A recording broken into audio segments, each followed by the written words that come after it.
Good evening, everybody. This is the October 12th meeting of the Grosse Ile Township Public Services Commission. I'd like to call the meeting to order, and we'll start with the Pledge of Allegiance. Pledge allegiance to the flag of the United States of America and to the republic for which it stands, one nation, under God, indivisible, with liberty and justice for all. We do have a full quorum tonight, but I'll call the roll anyway. Kennedy? Here. Schmidtke? Present, sir. Reilly? Yes. Pusdesris? Present. Here. Nadeau? And we have our Township Manager and DPS Director with us, Derek Thiel, and John Keim, who's leads our Public Works Department. With that, I'd entertain a motion to approve our agenda, this evening's agenda. I'll make the motion to approve tonight's agenda. Is there support? Support. Any questions? If not, all in favor indicate by saying aye. Aye. Aye. We also have in our packet this evening the minutes from our September 21st, our September meeting of this year. And I'll make the motion to approve the minutes. Support. And there's support from Nadeau. Are there any questions on the minutes? Hearing none, all in favor indicate by saying aye. Aye. Aye. Item number 6 on our agenda is approval of the bills. Vouchers 9-1 to 10-1-2021. You have copies of those. Are there any questions on the vouchers? Those would be on pages 2 through 8. If not, I'll entertain a motion to approve tonight's vouchers. I will make the motion to approve them. Is there support? Support. Are there questions? If not, all in favor of approving tonight's vouchers indicate by saying aye. Aye. Any nays?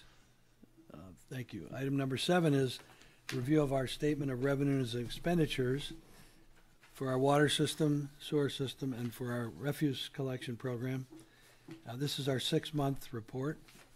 Everything looks in line. I took a glance at it, and everything looks to be pretty much in line. Any questions on it?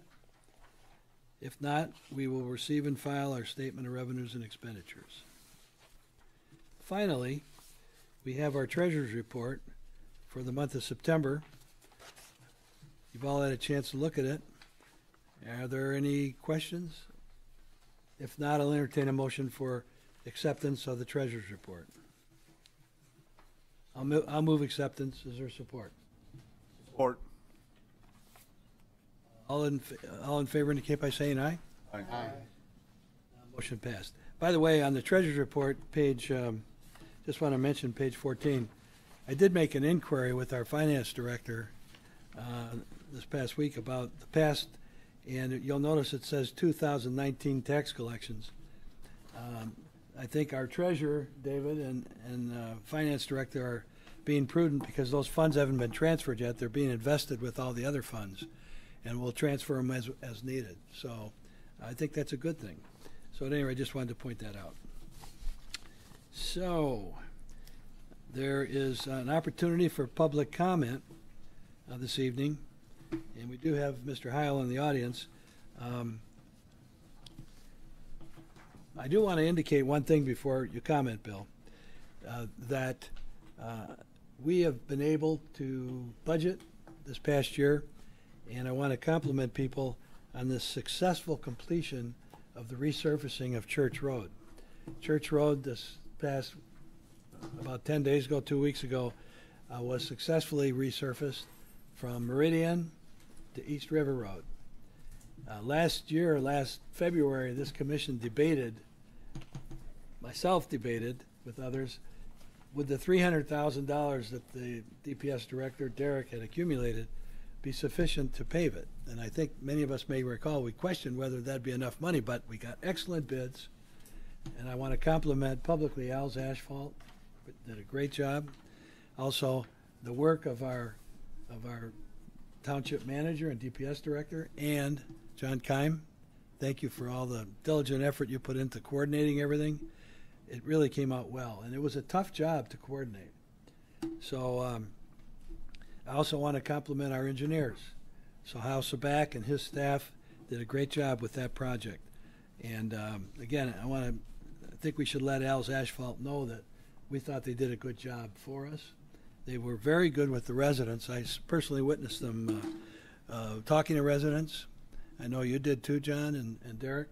And it's just turned out really nice. So it was a badly needed improvement. Anybody want to comment, Derek or John? I've just got one kind of update.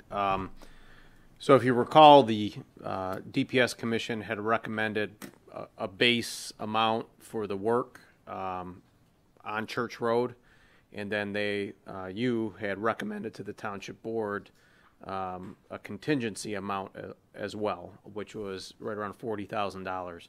That contingency amount was so that we had the ability to address any base repairs or full depth replacements that were necessary when they milled the top surface off the road.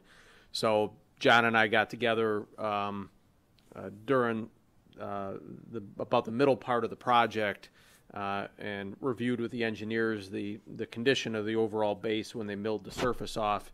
And we were pleasantly surprised that when they milled the surface off, the base material was in pretty good shape, or the remaining asphalt was in pretty good shape, and we didn't anticipate any full depth replacements being necessary. So I consulted with the township supervisor as well as Chairman Costick, as well as reviewed things with the engineers, and made an infield determination to reallocate that full base $40,000 allocation to place that on the stretch of road that we were not going to be able to complete originally, which was that section from the canal to Meridian Road.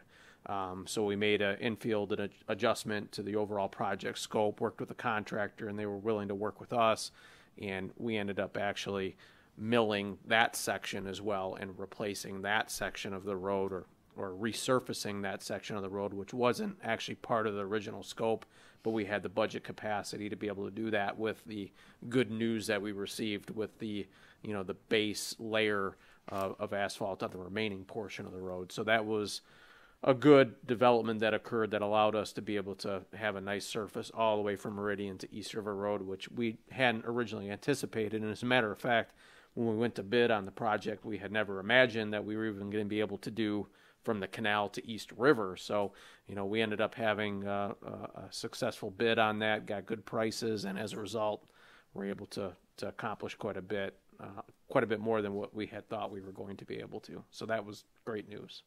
Good. And John, do you have any comments? As you mentioned earlier, Bill, Al's Asphalt did an outstanding job. They're a well-oiled machine.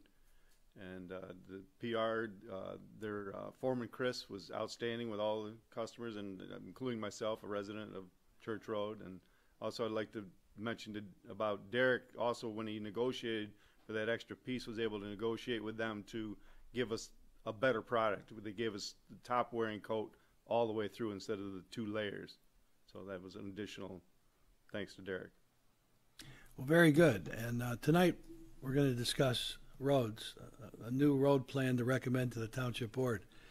And I want to mention a couple of meetings ago, John Reilly brought up the safety problem with the narrowness of Church Road and the ruts at the edge of pavement. So we know that Church Road is narrow. We weren't able to widen it. Our plan's always been to widen it at least by 2 feet. So in my mind, if we do move forward with a road program, recommendation to the Township Board, if it goes on the election in November, one project we could come up with is to go back into Church Road and widen it 2 feet. In the meantime, John, I've been assured by John and Derek that they've been talking to the county, and the county's going to go in or have gone in, or you've gone in, or put new stone down on those holes along the edge. The county has supplied the material, and we're in the process of accomplishing that task right now. Going to compact Currently that? did from the canal to Meridian on the north side of the road. So we're working that way. And thus far, it looks very nice. And you don't get pulled off. Okay. They're filling in then the shoulder of it. Correct. The ruts, yeah. Okay. Not just the pull-off, it's the oversteer when you come back on. That's where the real danger is, because then the oversteer could cause a head-on collision. That's where the problem is, coming back on. In both cases, when you veer off and the area's done thus far, there's no change in elevation. That's what you Great, want. great. The other thing worth noting, and I think, Bill, you might already be aware of this, or I'm not, maybe not. The county is actually going to be doing the striping on that road.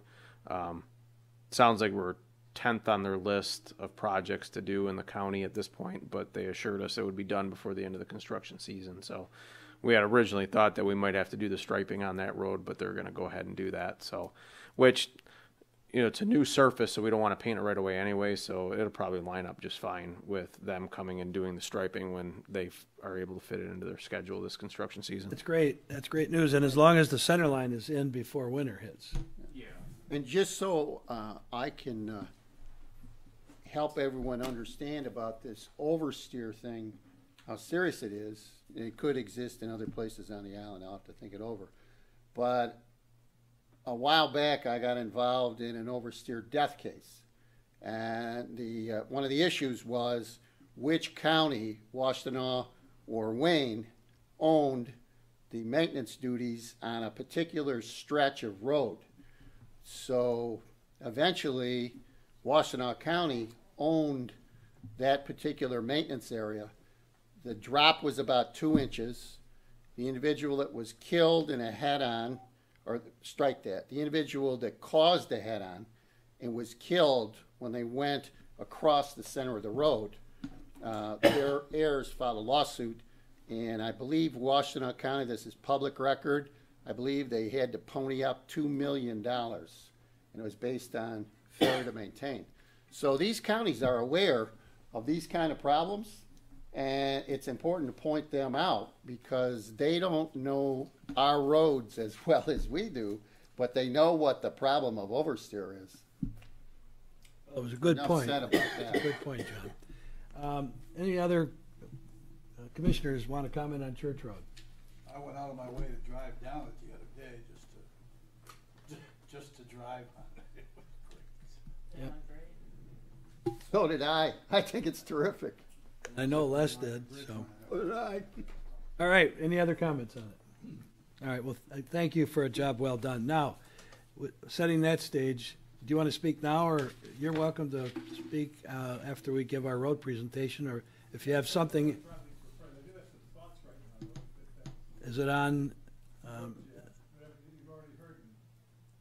Do you want to? Would it be more appropriate to go through the plan first and then let you speak? But it's public time to speak if you want to speak. No. But you can speak later, is what I'm saying too. Well, if it's about the roads, let him speak later. Yeah.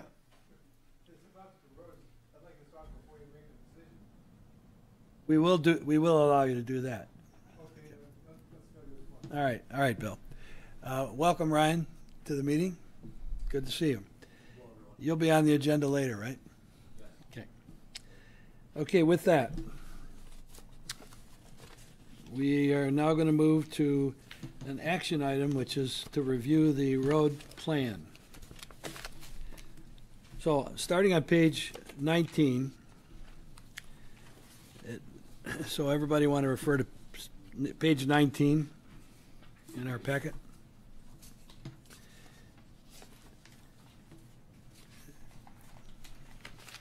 Actually, it starts on page 20. The motion is on page 19, but we want to review this road plan, and I trust that all of you have a chance to do it. So what we have to transmit, we've been asked by the Township Board to provide them with a report and recommendation on roads for a road millage. That's what Township Supervisor Budney asked us to do. So this is just a draft, and it was an attempt to capture what we've been talking about all summer long as we've reviewed where we've been and where we want to go with roads. So the report goes on to say that to the Township Board, and if anybody's got some draft language they want to insert in this, we can discuss it. But the Commission over the past few months, we've looked at the number of, I mean, we're out of money. We did Church Road, so the fact is our road fund is pretty empty. Just all we have is our road maintenance fund. So we talked about the number of property tax mills. In the past, in 2015, we asked the voters to approve 2.12 mills, and then in 2018, we asked them to approve 2 mills. The length of the millage request originally in 2015 was 20 years and 12 years in 2018. As you all know, both times we lost the millage request by 300 votes. Also, I think we discussed this plenty, a lot of people believed, and probably still do believe, that Wayne County will fix the roads. So that was listed. And in italics, the report says, add to this the innocent lack of real understanding of just how serious the island's bridge problems are. We have the main bridge on Parkway, but Meridian Bridge is in bad shape. Ferry Road Bridge and the bridge to Alba Island both need work. And as we all know, the bridge on Park Lane at the north end of the island has been closed for 3 or 4 or 5 years now, with no plan to open it up. But nobody's trapped without access to the road system.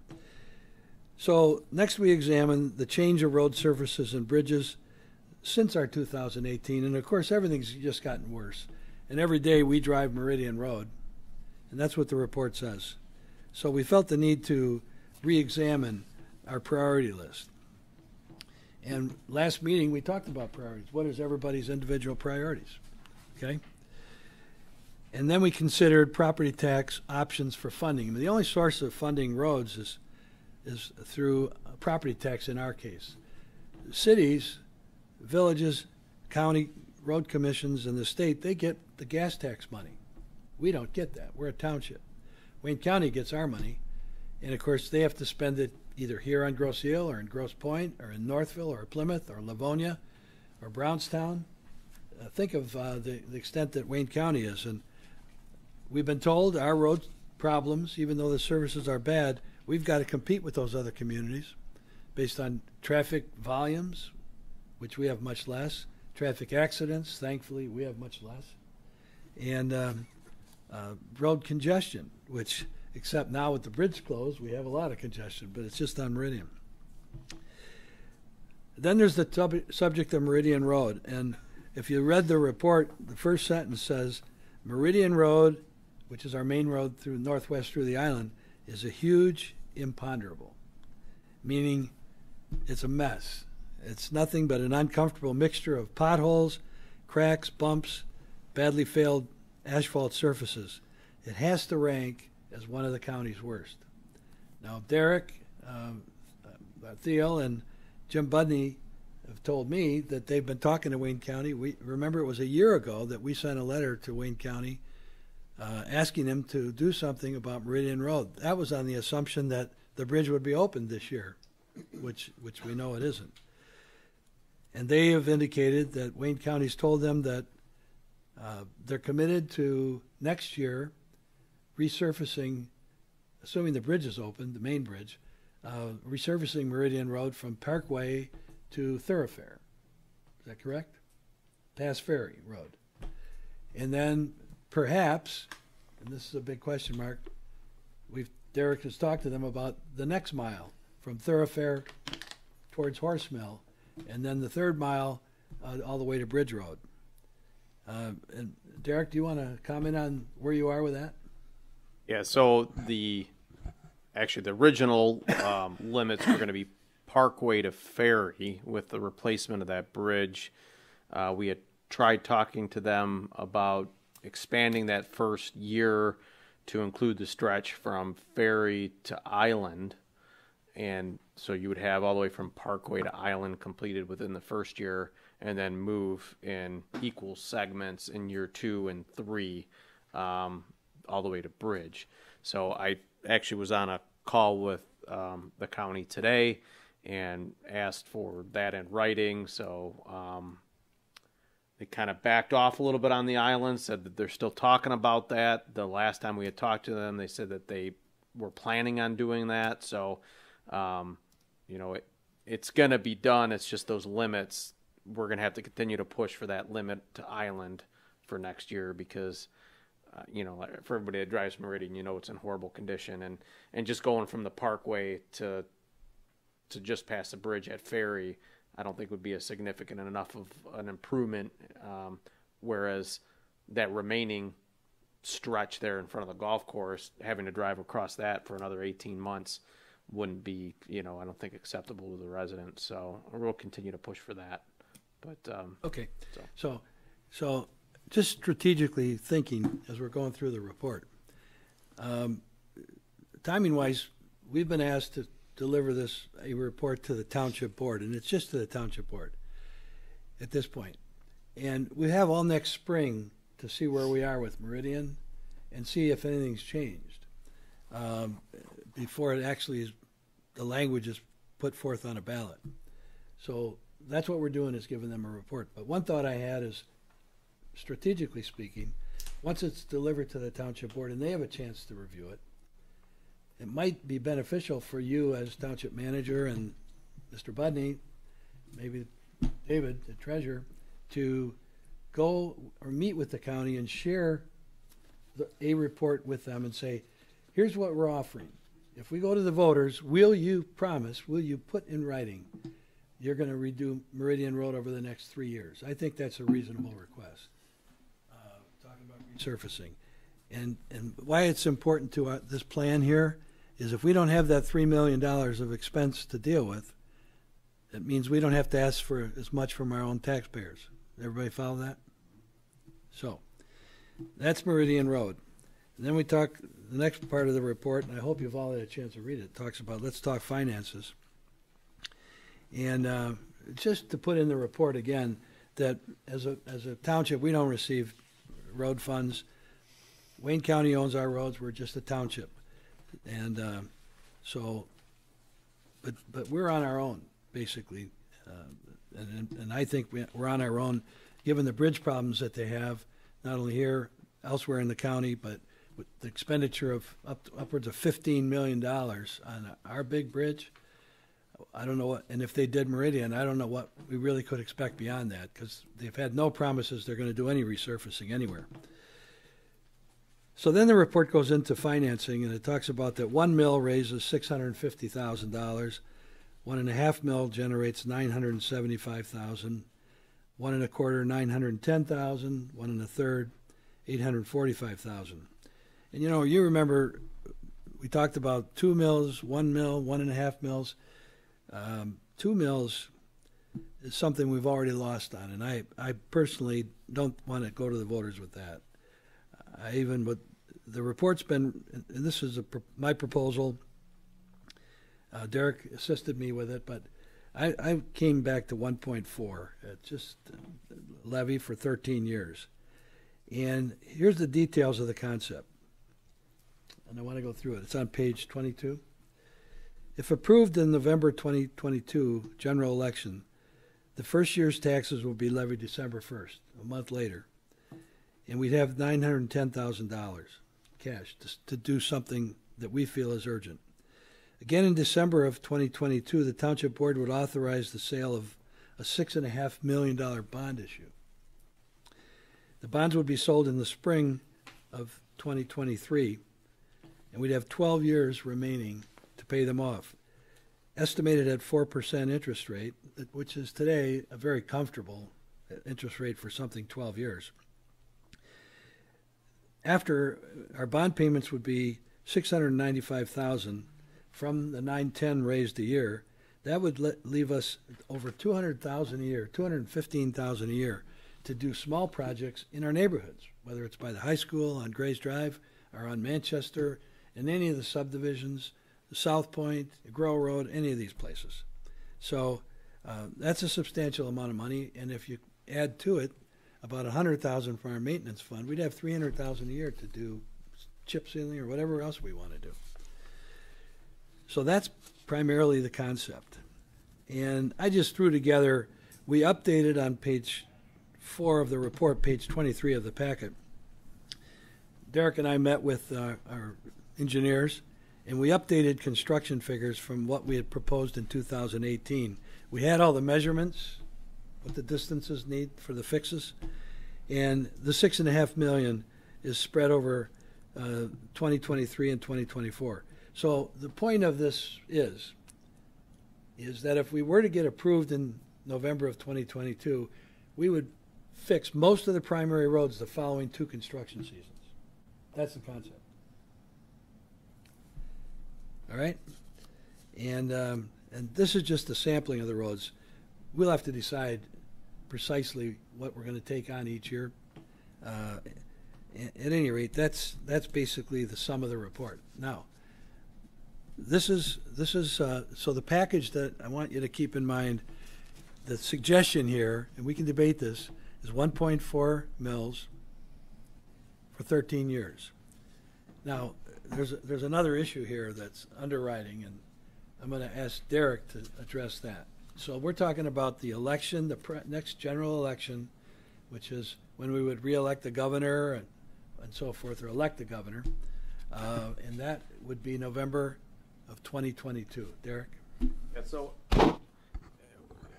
when we're asking for new millages, we have to be aware, obviously, of what other millage requests might be on the ballot within that given election. So just so you're aware, for 2022, we're looking at actually 3 millages that would be on the ballot. So the township has a general operating millage that we'll have to request in 2022, and that's 2 mills. And then if we go for the road millage at 1.4 mills, that will be millage request number 2. And then we have been talking pretty heavily over the past 2 years about this ACO mandate that we have. More than likely, we'll be asking for a 3rd millage request, and that will be a new millage request in addition to the road millage. So the 2 mil for the general operating is a renewal, and then you'll have 2 new millages on there, one for the roads and one for the ACO work over the wastewater treatment plant. And we're still trying to finalize the exact cost of that work, but I've got that estimated at somewhere in the 1.3 to 1.5 mil range. So take that in consideration as we review this millage request. So the voters are going to go to the ballot, or going to go to the polls and see on that ballot 3 millage requests. So we got to make sure that we're mindful of how that all plays out, because we don't want to limit the ability to pass all those by asking for too much on any one of these given areas. So, Eric, isn't it 4? Isn't there in isn't there a police issue, a general fund issue, and then the ACO issue? Yeah, you are correct. There's an additional renewal on there too. So there's a 4th one, and that's a police operating millage, which is right about a mil. So you are correct. There's actually 4. So I'm just imagining the ballot. So pretty much on the ballot, you're going to put the renewals first. Correct. So you're going to ask for a township general fund, general operating renewal, police operating renewal, then probably 3rd on the ballot would be the ACO, and then 4th would be our road program. Correct. Yep. You don't know of anything for schools at this point. No, I'm not aware of any. That's correct. I'm not aware of any other millage requests outside this organization. So would you please explain what your discussions with the bond council about so the first 2 are renewal. Correct. Then the ACO, let's call it the wastewater treatment plant. That's required by the state. Correct. And I suppose if it were to fail, it would be a court order for us to just raise the sewer rates. Or generate it via levy or something along those lines that's not passed by the electorate. Correct. Right. If it's a Now, judgment. you've talked to bond council about deferring those payments. Yeah, so just so you know what timeline we're operating underneath, the township needs to start construction on the ACO work at the wastewater treatment plant in 2023. It has to be completed by 2025. So I need to make sure that I secure enough financing to be able to start work in 2023. So really that leaves me 2022 to secure that financing so that I have that money in place to be able to bid it, award the contract, and start construction in 2023. So the problem with that is with all these millages on the books coming in before we have quite a few millages dropping off, which don't actually happen until around 2025, my needs arise before my relief comes. So we did talk to bond counsel about passing a millage, issuing a bond in 2023. So passing a millage in 22, issuing a bond in 23, making cash payments on that bond in 2023 and 2024, and not levying that ACO millage until 25 when these other millages start dropping off. So I can actually pass the millage 2 or 3 years before I actually levy the millage and be able to carry myself through until that happens, until those millages drop off. Then I'll start levying the millage. That way I'm not overtaxing the residents with these additional, millage amounts. So the township is currently putting together a 5-year plan on these finances, for which we'll be going through these various proposals with the township board. But we're trying to make, with the roads millage and other millage requests that we have, that we know of, needs that we know of, trying to make the millage total as neutral as possible, either at or below what the residents are currently being paid or currently being charged.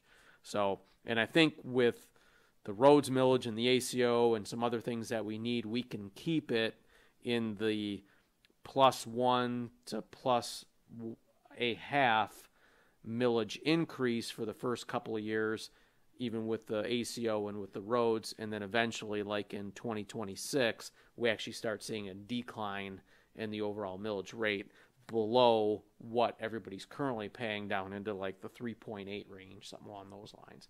So we're trying to lay this all out. The roads millage is very integral to the overall design of this, but I will tell you that in the current proposal, anything above that 1.4 is going to start getting your overall millage levy higher than a mill increase to the residents. So, like, for example, with the proposed millages for current renewals and then the ACO and the roads, we're looking at for 2022, a 0.86 differential in the millage rate. In 2023, you're looking at like a 0.5 increase in the millage rate. So that's not incremental. It's actually goes down a little bit.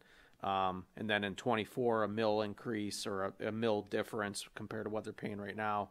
And then a half a mill in 25 before it starts going down.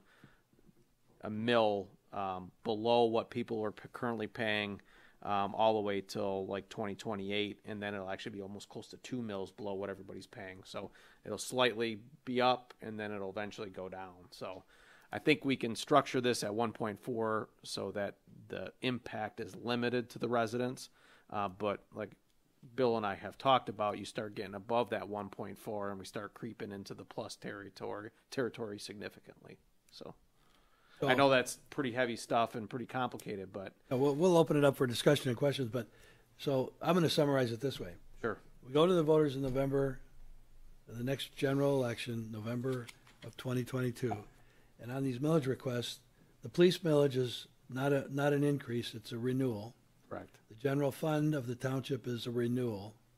You've structured hopefully the ACO or the work at the wastewater treatment plant, which is in the vicinity of $8 to $10 million. Yeah. So that residents won't feel a tax increase from that because other sewer millage is going to drop off. So what the road millage is really the increase. Yeah, and in the way that this is structured, even that 1.4 mil increase will be less than that. It'll be like a 0.9. And then in the second year, it'll be a 0.5. In the third year, it'll be like a 1. and then the fourth year it'll be like a 0.5. That's because of other sewer millage dropping off. Right, in the way that we would structure that ACO. So you're actually seeing an increase that's less than the 1.4 that would be levying. So in essence, you have a heck of a education challenge ahead. Well, and the other thing, we got to be very careful because you can't obligate the township for financial decisions in the future by saying that your millage levy is only going to be this. You know, so you have to be very careful the way that you communicate that, because you can't represent something that you can't guarantee. So, you know, education is going to be very important. Does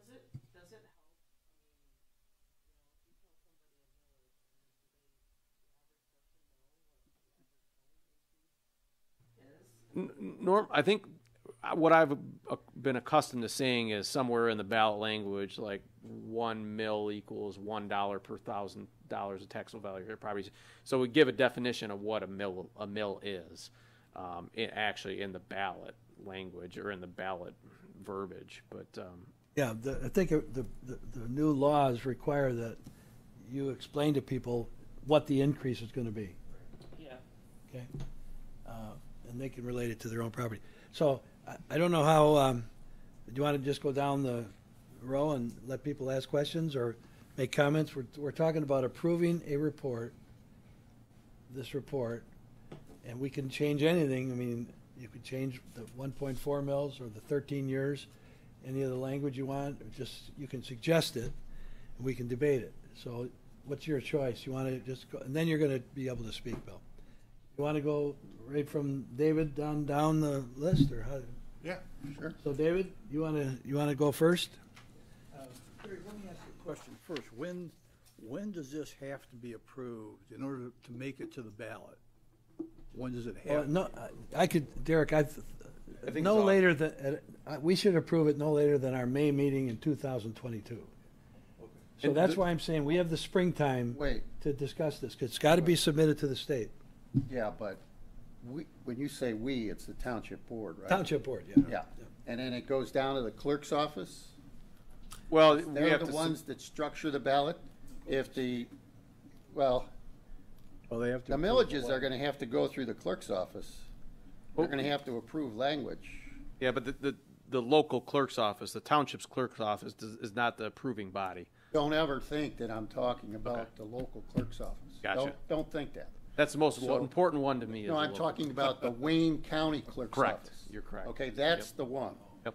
And why they're important is because they may be able to structure the levels of explanation on the ballot. Once the ballots are approved, print-wise, then they're sent out. So when does that Wayne County language approval occur for, say, we're talking about a November 2022? I want to say it's got to be approved by August sometime in August. Might be. Well, they changed the law, and they changed. Well, whatever it In is. 2018, it was changed to 120 days. Okay. Has to be approved. How about Okay. that? Before the general election in November. Okay. Good enough. Okay. And bond counsel will make the initial draft, John, of the language. No, I know, but there's a hell of a lot of input that occurs before they actually wind up drafting the language. The township board has substantial input. That's what's important to realize. Absolutely. Dave? Well, to me, the key to this whole thing is we've got to keep the actual millage. And I agree with you, Bill. 2 mills is not going to fly with the residents. I don't see that happening at all. I talked to Mr. Reilly. How do we get sufficient feedback in advance of submitting this on what the residents? We all know they all want the roads fixed. The question is whether they'll accept, at what level will they accept? Well, what we talked about at the last meeting, Dave, was doing a survey, and timing-wise, I would think this report, number one, has to go to the township board. This is for the township board Right. this year. And then, if the township board accepts something, we can then structure a survey, if we're gonna do a survey in January, so we have feedback January, February, and then we have feedback. If that Okay, yeah, answers I your mean, question. What I was thinking about is we have some information that we really haven't fully looked at again, and it's somewhat uncomfortable to do so. But we've had 3 millage election proposals for roads, they all went down. And there was more no's than there were yeses. So whatever we wind up doing initially before this survey consideration and before any numbers are placed would be to get a yes-no percentage look at the last 3 that went down.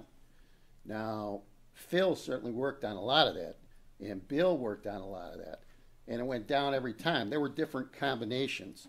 We don't have the luxury of having the exact same millage go up 3 times. We don't have that luxury. So it reminds me of what an old football coach here at Groseal used to say. He was one of the assistant coaches. Really nice man. His name was Jerry Thome. And he used to say to the players, you have to know what you know, and you have to see what you see.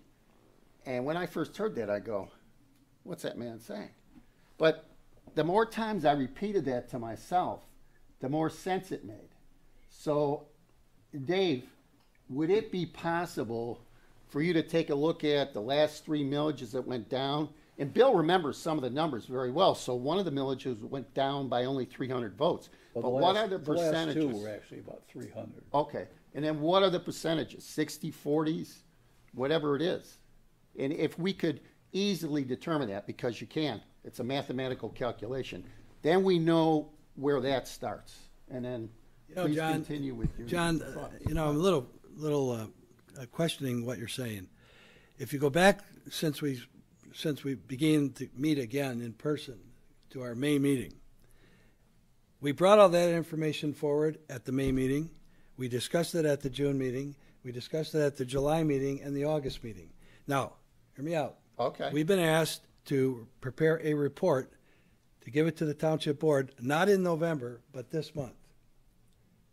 So we're not gonna, I'm not about, we brought this report here tonight to give a report to the township board, best as we can do it right now. Okay, but what I'm saying is very clear. Statistically, we can determine what the percentages were, and if there's a pattern, Mr. Nadeau is the township representative. He hears what we say here, and he has the ability to advocate at his level, at the township board.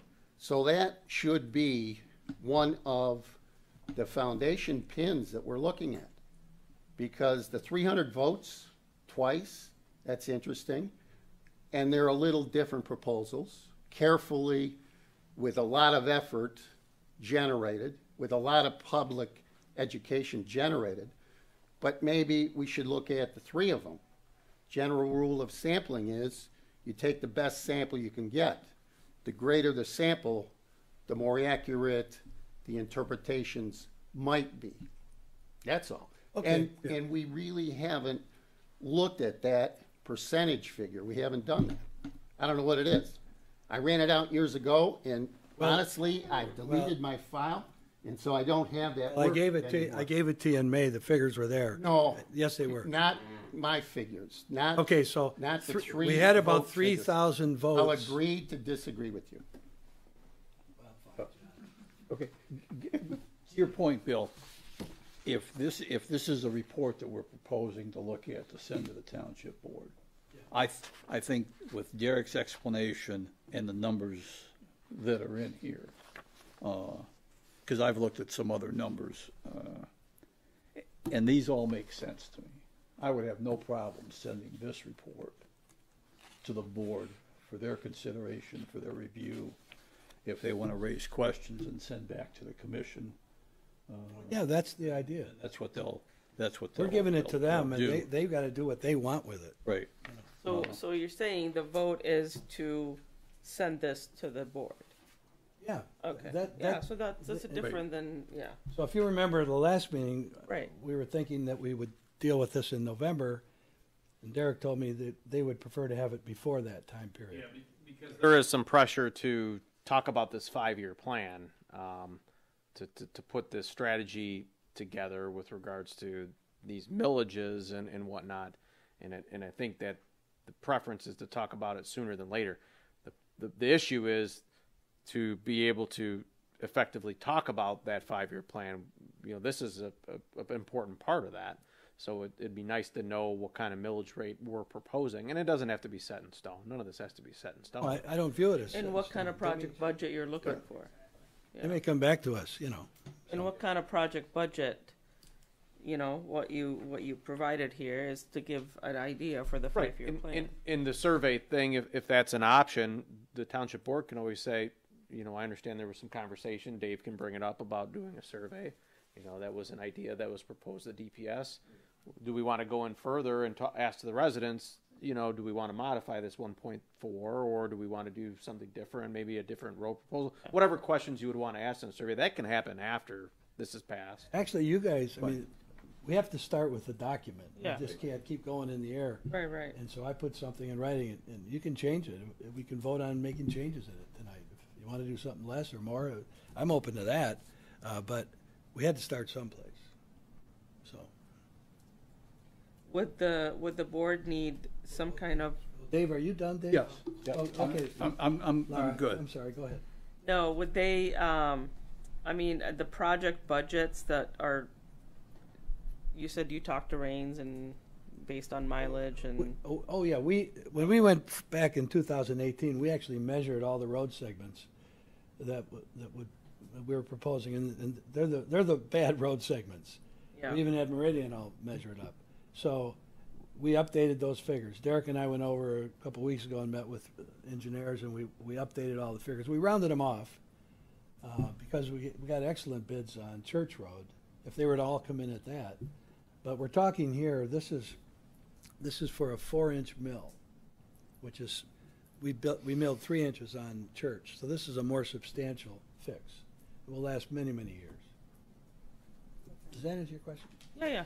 No, I just, you know, just the rough numbers of the budget, just, you know. How, What I'm looking for is I know Phil would like to spend more money, but if we think you want to go to more or less, we can discuss it, you know. No, I'm okay with the report. Okay, Phil, you're in charge. One question, Bill. On the projected cost, did the engineers move that forward 3 and 4 years? Yes. And factor inflation into these numbers and changing? Okay, that was one thing. I would, of course, want to spend more money because we need to spend more money, but with the constraints that we're dealing with, I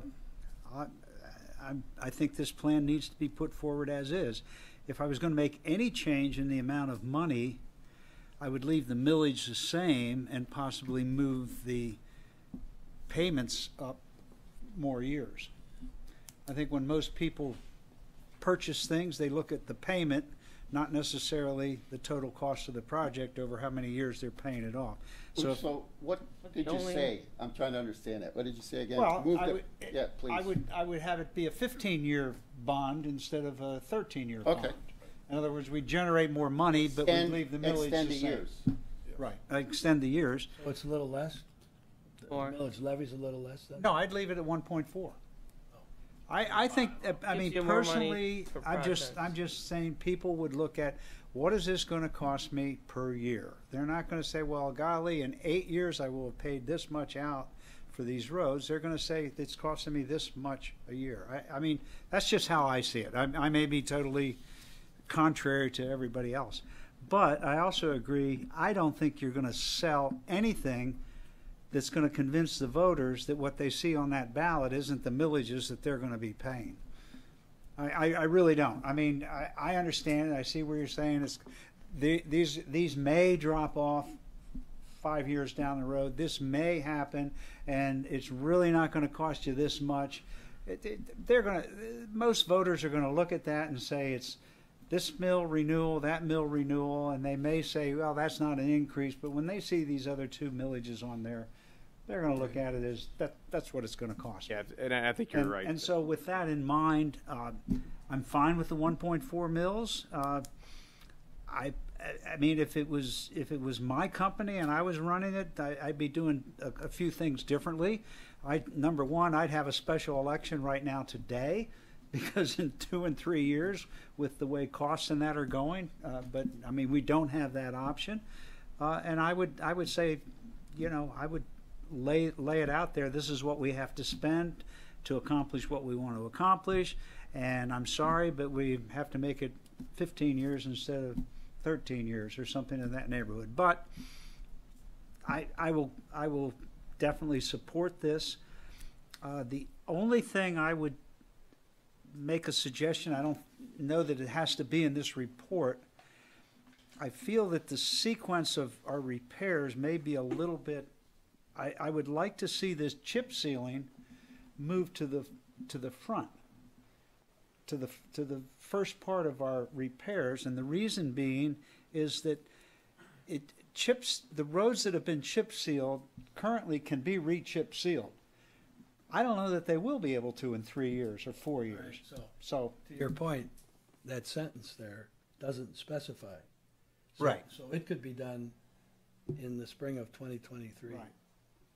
And I also think horse mill could still be re-chip sealed if it was done properly, but that's up in the air. You know, I keep driving horse mill. It's horrible. It's I don't, the bumps, unless you could mill off all the bumps. That's what I mean. If they did some milling, I think it could be. But I mean, the advantage of chip sealing is it's a 8-to-1 advantage over paving, and so. But that's all I have to say. I just want to say this, Phil. Yeah. If we had 200,000, really 300,000 a year, besides paying off the debt, and so let me throw this out to you. This is just a sample of what could be done. Right. Derek and I discussed this. When this finally goes to the voters, we're going to tell them, we're going to list all the roads that are going to be on our horizon to fix, but we're not going to give them specific budgets, because that's something we're going to have to determine when we get to 2023 and 2024. Well, then I think we should just make it, we should state such that this is just a general proposal to that effect, and rather than a schedule of what we're going to do. No, it says a tentative list of primary road projects. We could change it to could be as follows. We could change it to could be. Just as something. I mean, people will, and I'm not saying say they not in a definitely will, but specific order. people are going to look at this and say, well, you said you're going to do that then, and then you're not going to do that until 2024. If we have the if we have the option of rearranging this, that would be fine. Yeah. I would just list them all and just say List them with no detail. no detail, no dates, and just say not in order of a priority. Yeah, something That's like another. That's another that. report. And that gives flexibility. Yeah. So just say, so change item number 6 on page 23 to say, roads that would be improved in the first couple of years could be. Yeah. Yeah. Not Right. in order of priority. Possibly not limited to. Right, not limited to, and not necessarily in order of priority. Yeah. And I'm fine with that. So we gotta. Tentative list of primary road projects with DPS priority could be as follows, and Here, a tentative list of primary road projects with DPS is listed below. Not limited to or in order of priority. okay, it would just say is listed below. Would that work? Yeah. Okay. Yeah. Okay, then that takes away that. Okay, I'm fine with Yeah, it. you're not limited to the year, and you're not limited to the priority.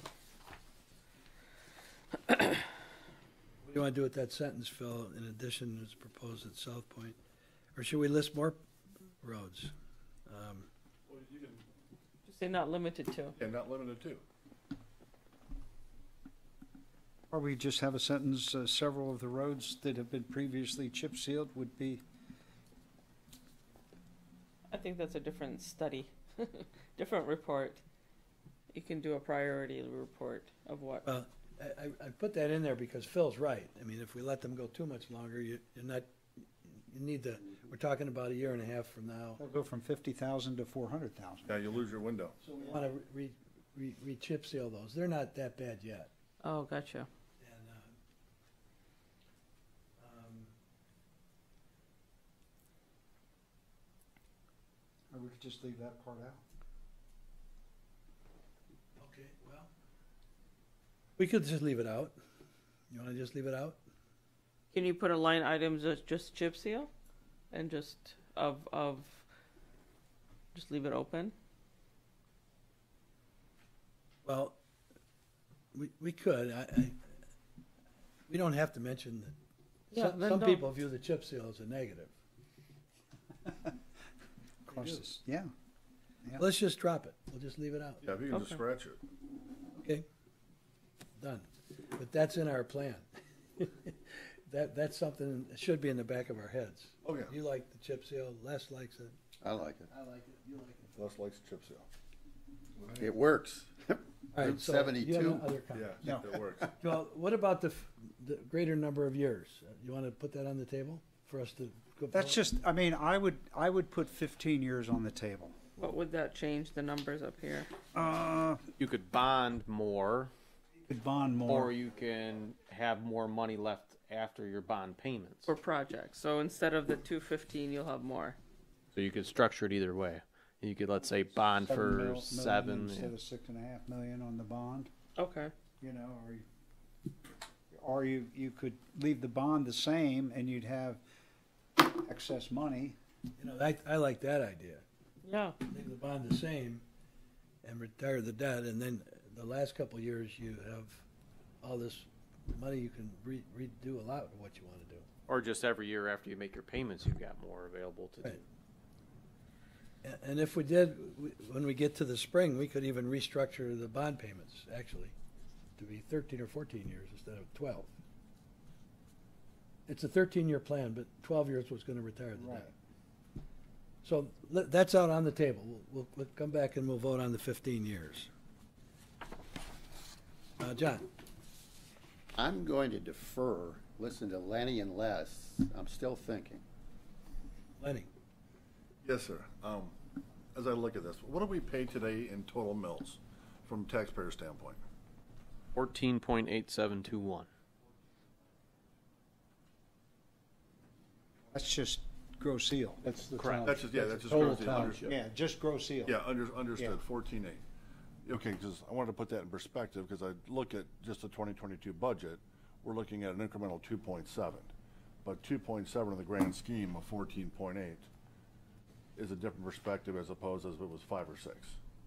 So I was just looking to get my head wrapped around the ACO and the roads at 2.7 from a board perspective. But we have some other things that we're doing or that we can do where I think I can probably get this down to like 15.7 Okay. in 22, 15.4 in 23, 15.9 in 24, 15.4 in 25, and then bump it down to potentially 13.8 Oh. in 26. Okay. So Is there a schedule that lists that somewhere? this is a proposal, so this is Okay. not, But our current millage, is there a schedule over year when they drop off? yeah. Okay. Yeah, we had that, Ann had prepared for Yeah, us that we chart, saw that that a couple graph. years ago. It showed the sewer millage dropping Right. off. Yeah. But regarding this proposal to go forward to the board, I do appreciate the comments that were made with the wordsmithing. I like it after that, and I would support it going forward to the board to see where it goes. And then obviously next year there'll be some more tactical assignments as we prep for a ballot in the fall. Okay. Les? You did a wonderful job getting this together. And I agree with what Lenny says, and also what Phil said about the chip sealing, get that up front. And go forth with it, let's see what's gonna happen. Yeah, so the way I view it, the township board's gonna look at it, and then we're gonna have to deal with it in the spring again. Yeah, maybe some more Based on assignments. whatever they comment. Yeah.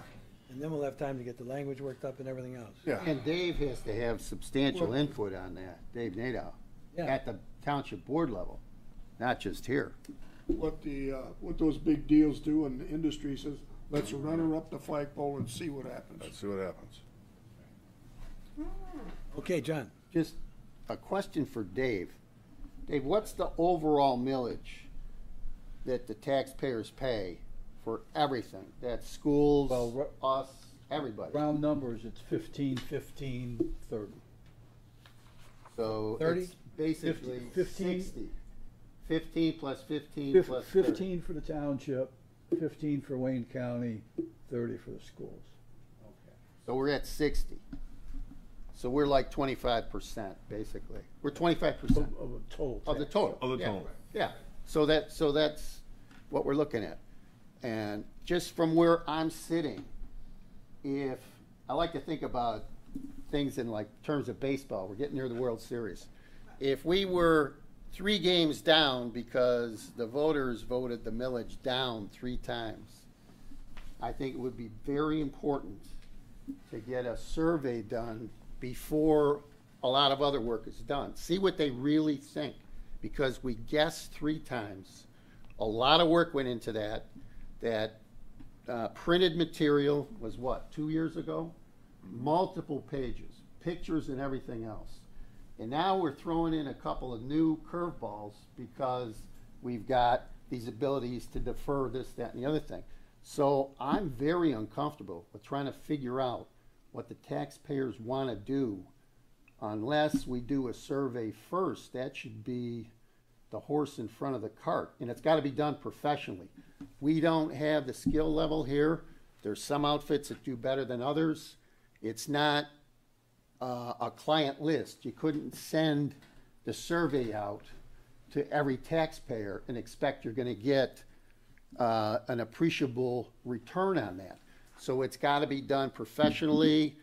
The sample has to make sense, has to be intelligent, on purpose, and skillful.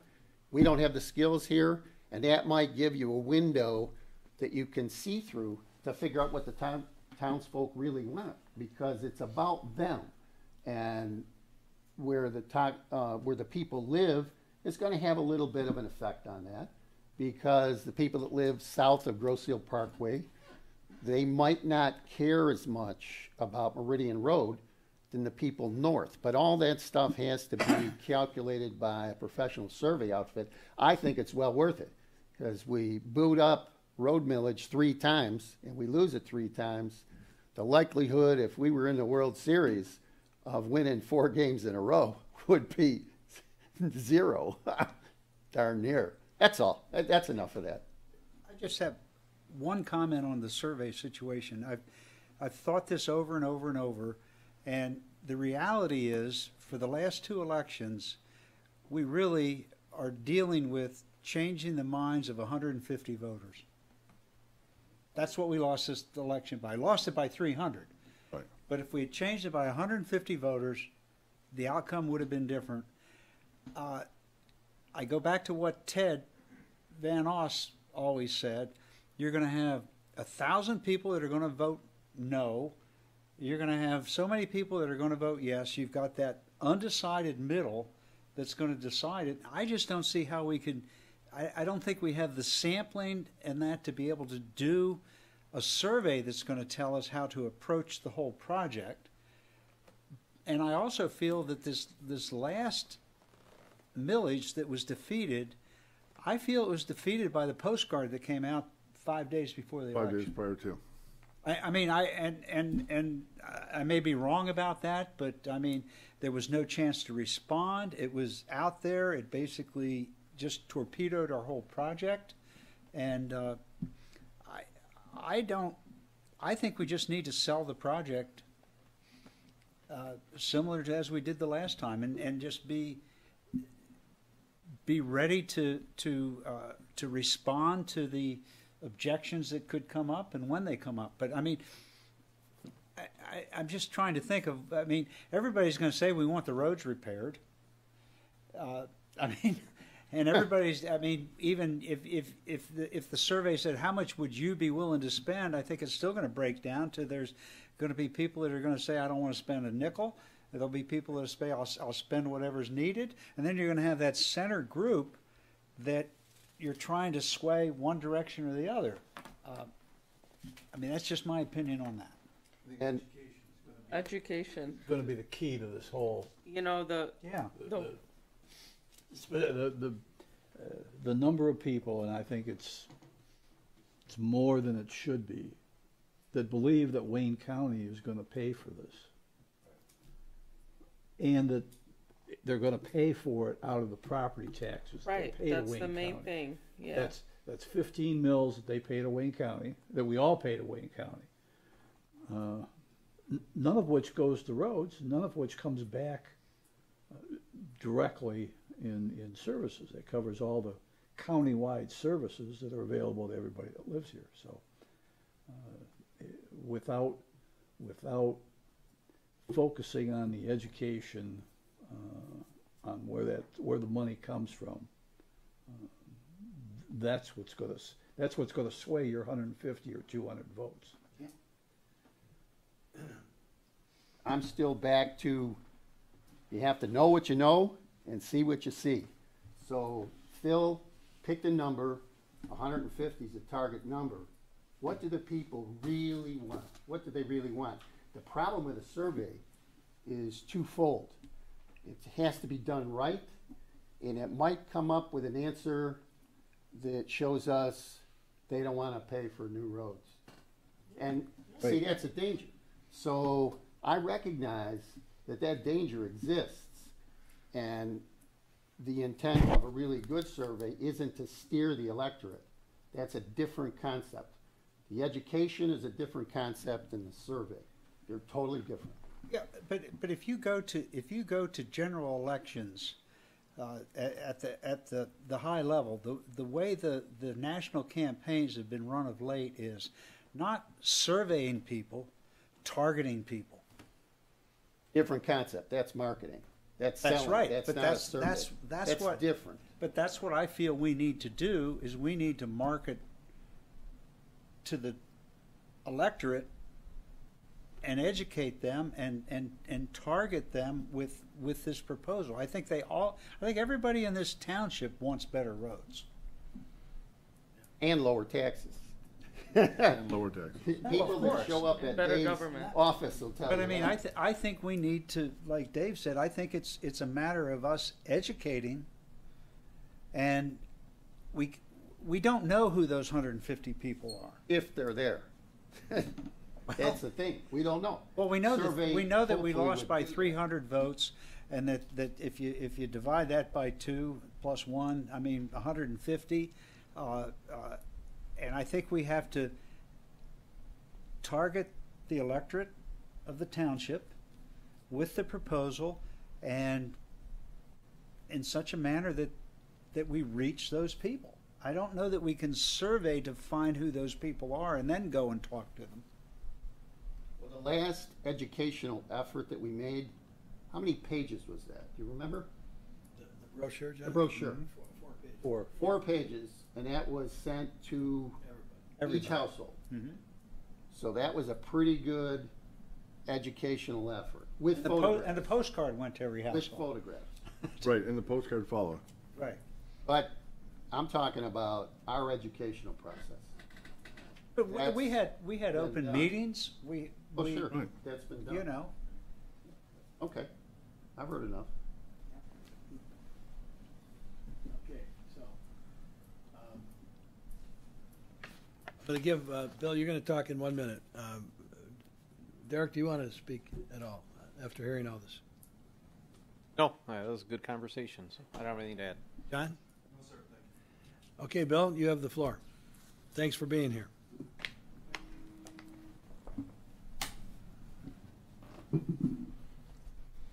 Can we survey you?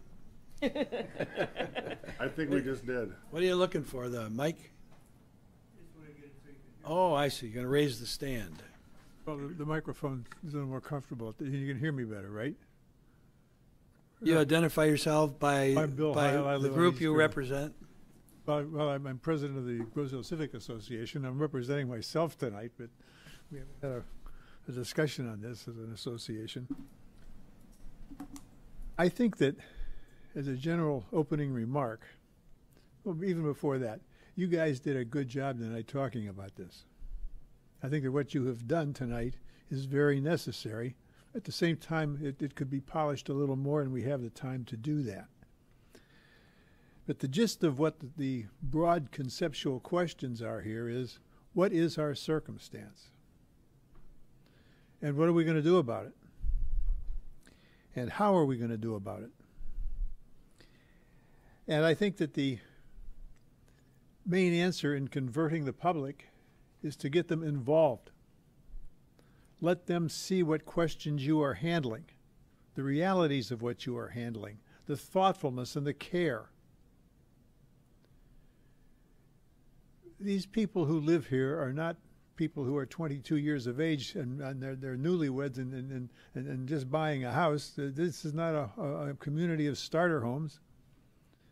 And the significance of that is that these people who live here in the main are mature.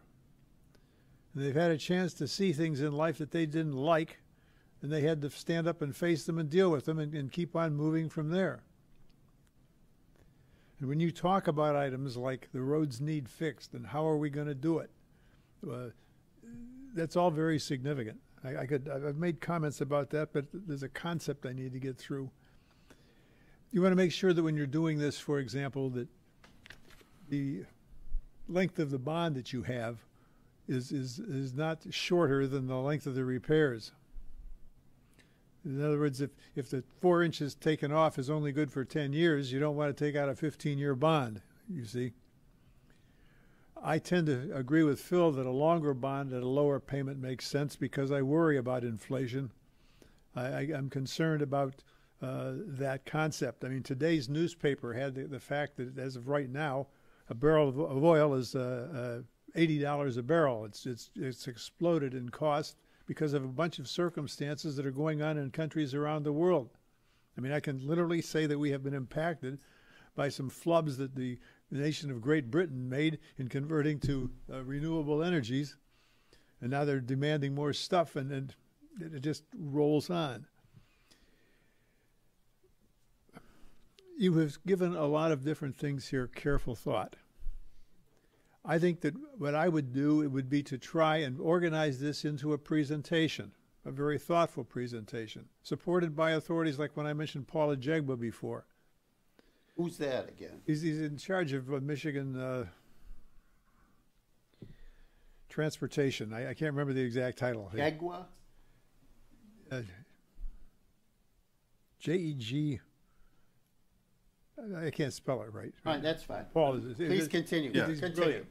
Is What he I'm with getting at is, it doesn't have to be him. It can be people who have authority to verify that it's not just me, the layman, who's in there doing his best, but other people who know what they're talking about that are affirming the circumstance. We have a law that says, oh, this is how the money's collected, this is how it is distributed, and the hard facts are that by the time it gets to us, the money runs out, and we're going to have to face up to that. A couple of things when you get to that point about why the millage is worth it to them that I didn't hear anybody say was that a road in good condition saves you repairs on your car and maybe an accident to yourself.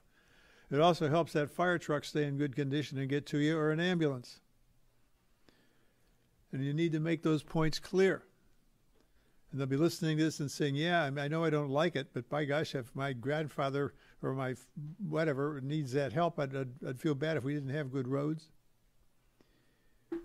So then what happens is that you not only have to know what you want to do and display how you've carefully figured out in the best way possible at the moment you're dealing with it, how we're going to pay for it, and what you've done to make it as affordable as possible. But you tell them, and then I think you do a survey. And what you want from the survey is to find out how many people agree with you and don't agree with you and what they need to know, and then you have a chance with that information to tell them again before the election. And you then have the ability to get a couple of licks in. And it's nice to have that printed brochure. It's nice to have that postcard. But what stops us from putting that thing on our television or doing it on our website with a spot where it could be run so that if a guy doesn't see it and he's over at Lloyd's having a beer with his buddy and he finds out from his buddy it's there, he can watch it himself. and you can get your message across more often. But the important word in all of this is that they become involved in it. They get to see everything you have wrestled with here tonight. All these issues that you brought up are huge. I mean, I've got this list here. What is our circumstance? What do we need? Where does the money come from? You explain that. What are the rules for its distribution? You explain it. What can we do? Because what happens is we're going to have to agree that we'd like to have the money. We have a legal right to the money. The money just doesn't exist. That ain't fair. Well, hike up your jockey shorts and we've got to move on. That's basically it. Well, show your thoughts to the public. Show how you're concerned about cash flow. You're concerned about repairs. I think that chip seal idea, Phil, is wonderful because if you can chip seal something and save it for a while, a penny saved is a penny earned in this situation by a lot, because if it goes a little bit too long, it falls apart, you see. And so that makes sense. You then sit down and wait and see if the public will accept it. And I think our public is changing in a way, and I can only speak with my own circumstance. When I moved in, around me, most of the couples that were here where I lived were my age or some a little older. And now there's a bunch of new families with kids. Their outlooks on life are going to be different. And these aren't fixed income people. They've probably had some increases in pay along the way. We've also had a bit of tax relief in terms of collections because these new home sales under Headley are going to be yielding more taxes than before. But there's also a message that our board needs to hear. I've said this for years. We need to build the tax base. And it's got to be property tax in this situation because we're a township. Because we have a lot of things that are going on. And when we put all of this together and list what's there, you know, we have other things we haven't talked about, like the sewage plant, which is in the millage, but we don't have anything about the bridges. We're going to have to figure out a way to do it, because I read a study years ago, and I can't find it to save my life, but after you get up over a cumulative 60 mills, you're going to find that people just don't want to pay that, and then it spirals downward on you. So we're in a treacherous point, and the only answer that I can come up with is you get more people here to share the load. You see, that's the gist of my thoughts. But this was a darn good meeting tonight, in my opinion. There was a lot of stuff here.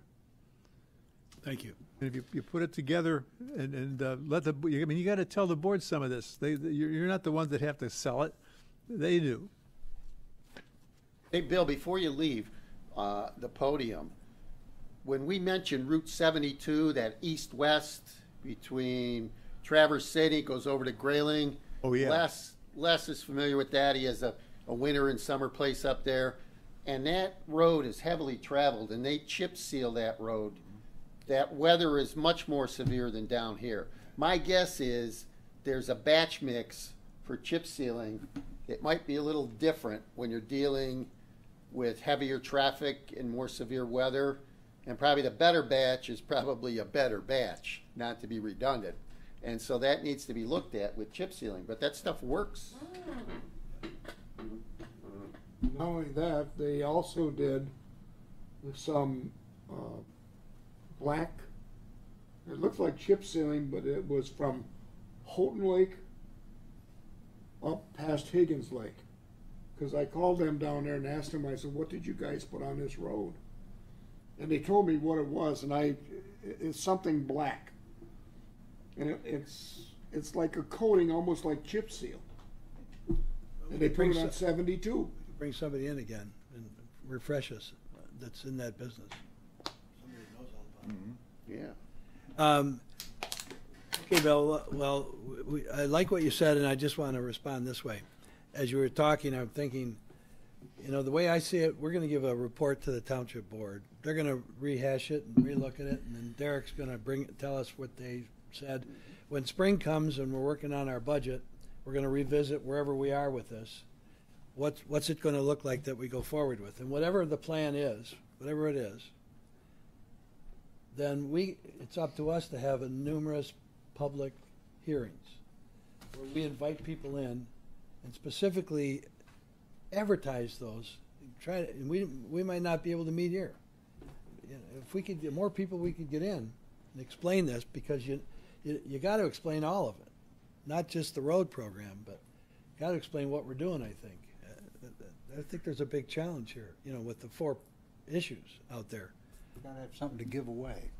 Yeah. When they come in, So make them when you go back and discuss all this, the strategy for the township as a whole, and we're just one component of it, is how do we get the message across to everybody? With the sewers stuff falling off, lowering, the bond payments being met and fulfilled. How do we get that message? That's going to be a real challenge this spring and summer. But for the campaigning, once we know where we're going, which won't finally be till probably February, March, April, where we think we want to be headed, then we'll have to tie this all and firm it all up, and then have a campaign of some sort of public information. Yeah, and let's not forget, this isn't the only thing that we're going to have to try to sell. And you have the sewer work that we're going to have to sell. all as of it, well, yeah. right? So I don't want to lose that in the conversation about roads, because there's going to be an equal amount of effort that's going to be necessary to get the word out about that one too. Let's talk about that just for a minute. So in that regard, the road effort has to be separate and distinct, because you start to mix these things up, these people aren't going to want to spend that much time reading the materials. It winds up, or could wind up, being confusing. So I think you need more than a one-prong attack on this stuff. And I think that I had heard in the past that part of the reason that one of the millage requests had failed was because it was coupled with water work as well. So to your point, John, I think they got to be 2 different topics, but we still need to put an equal amount of effort into both of these, because they're equally as important. So. And when I'm saying separate materials, it's a different concept. You need to address it differently. You can't do it in the same mailer. Oh, yeah, you're right. Okay, everybody's had a chance to speak. It seems to me we've all agreed that we're going to change the language on page 3 of the report, which is your page 23 in the packet, to not specify which year these are going to be, just to group them all. And then the only question I think that's outstanding is, do people want to strive to go for 15 years versus 13 in this package? And maybe that would reduce I can tell you right now, calculating some of these, if you go 15 years and add and retire the debt, we were going to retire it in 12 years. It was a 13-year plan, retire the debt. If you retire the debt in 13 years, by adding that, we could probably drop to 1.3. We could do that, or the 1.3 mils. if you kept I just did a quick calculation. If you kept the 1.4 mils for 15 years instead of 13, in other words, add 2 years to make it pay off over 14, it's $80,000 a year less payment. Okay. So we'd have $80,000 a year more excess. Okay. And we would have that, and we would have the excess for 2 additional years. In other words, if you pay the 6.5 million off over that period of time, you would have instead of 210,000, 215,000 instead of 215,000. yeah, your payments would be 615 instead of 695. Right, save 80 grand. So you'd save 80 grand, and you would have that money for an extra 2 years, and you would have the excess money for an extra 2 years. Yeah. So, I mean, it would be a significant amount of money. I don't know. I just, whether that would, you'd hate to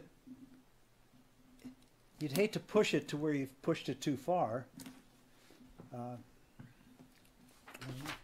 Well, I just have to ask you, Phil, is the goal to, I heard what Bill just said, I thought what he said is the goal to try to get our proposal to be more attractive, going from 1.4 to 1.3 and extending it 2 years, because you'd have that money for a longer period of time. Now, the difference between the two, you see the 1.3 generates $845 a year, but you're proposing we leave it at 1.4, but go for 15 years. That's what my proposal would be. Okay. Generate more funds, but, I'm okay with that if I mean, if we but think we that's- can sell it.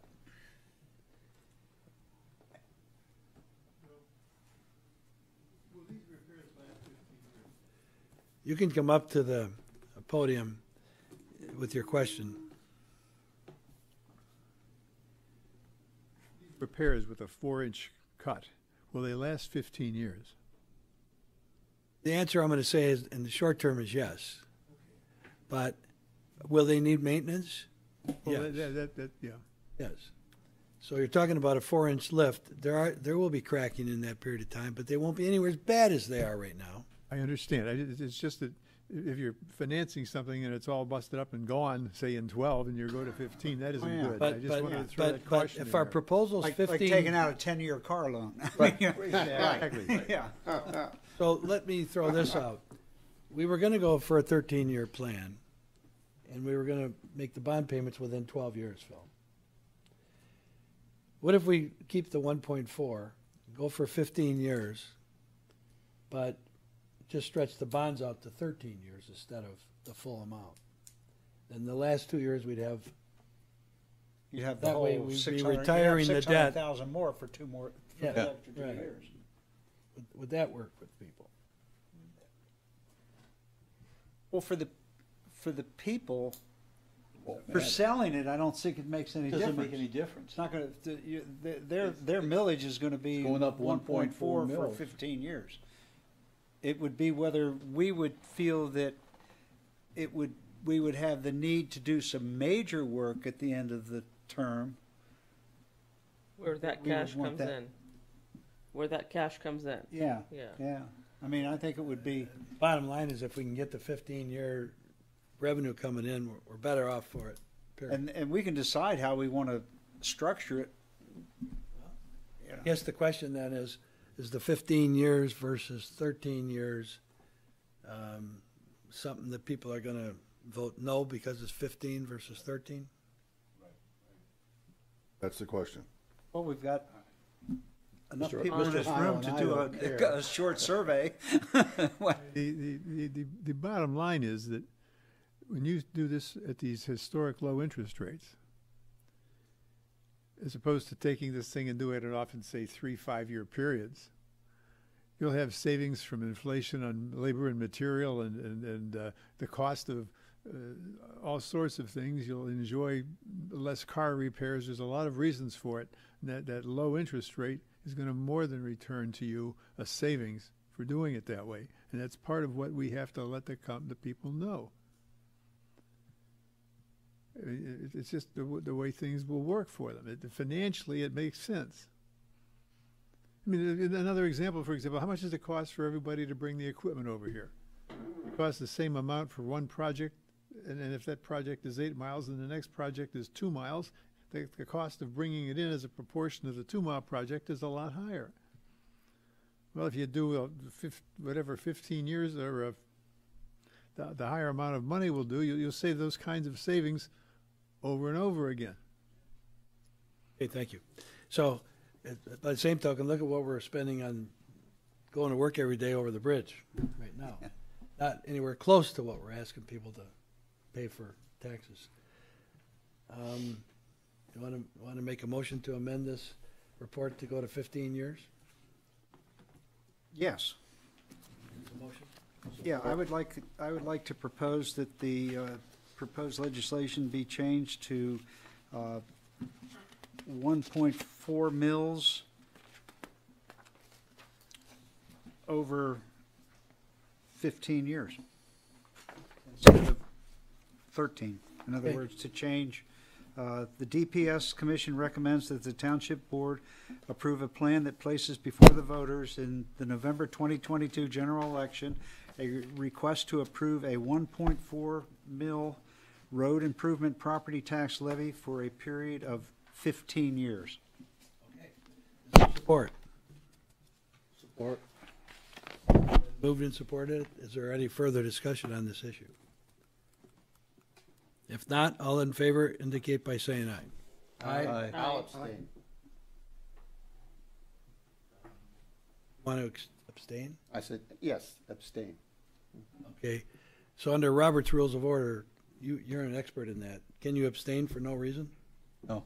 It's based on my knowledge of the proposal without a survey, period.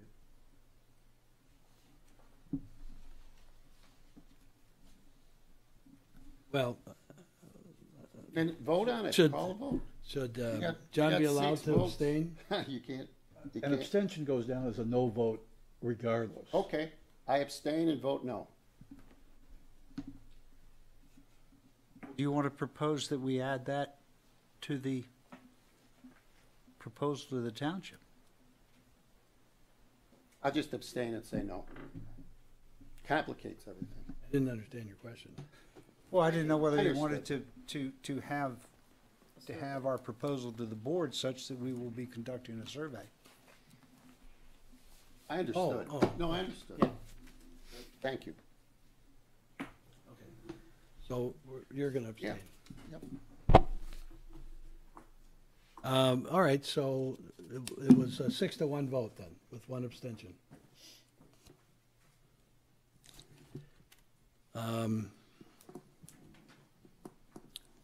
So we have a report approved, right?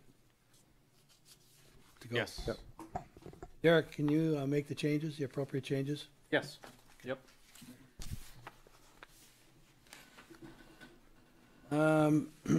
Page, in the packet, there was no separate item for it. Are you going to address page 27? Page 27. Yeah, I'll talk about that. All when right, we so get then to the we've project got status the report. action item done, so now it's manager's report. Yeah, so I did not have the GLWA bill on Friday when the packets were put together. I got it on Monday, so I was able to do the water loss report today. So that was at your spot this evening. 12.012% is where we're at through this point since February of 2018. Any questions about that report? Les, do you have any questions? No, I mean, that's what it was last month when we had the report. It was 12. I think it was 11.5% or something along those lines last month. And that would have been through July, the July billings. Yeah, It's- August was up 28%. So that would have thrown it a bit. It's still pretty darn good. Pretty good, yep.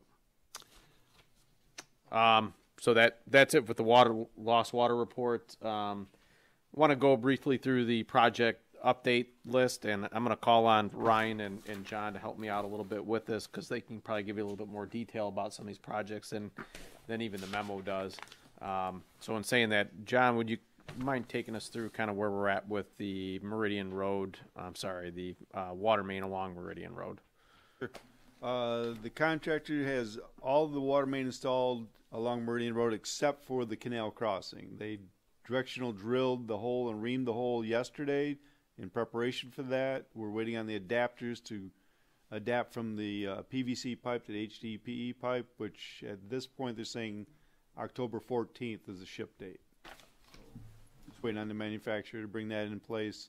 All the water main is in place and in service. All the services from all the houses on that section are currently now on the new water main, and the old water main has been abandoned in place. And that's the update for the water main project. Any questions? Where are we at with TVing a sanitary sewer system? Safeway is currently about 90% completed with Section 4. The outstanding part of that project is through the Grosio Golf and Country Club. So we're still trying to figure out the best avenue for that. At this point, I've highly suggested the winter time when the ground is frozen, but reviewing it with the engineers and with the owner of the company as to what their plan will be for that portion of the section. And then they're also going back and doing follow-up from Section 3, that from the high water levels they were unable to access. Now they're be able to get into those sections and finish that section up as well. John, what kind of sewers are in the golf course area? Main interceptor that runs all the way from Ford Yacht Club to the treatment plant, runs straight down the Right through it. center of Grosio Golf and Country. Really?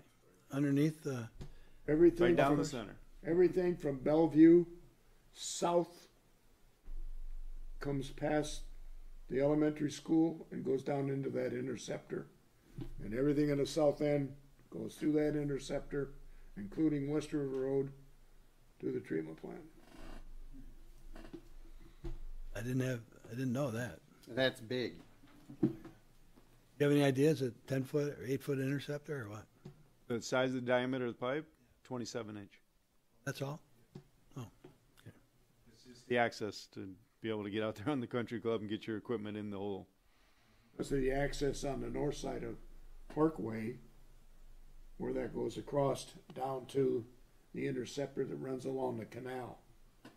That's another nightmare. Down in that deep valley, Bill. Okay, oh yeah. Crosses. All right, thank you. All right. West River Road, that drainage project we've been talking about for the past couple of weeks, or past couple of months, I'm sorry. The county did go ahead and bless those plans.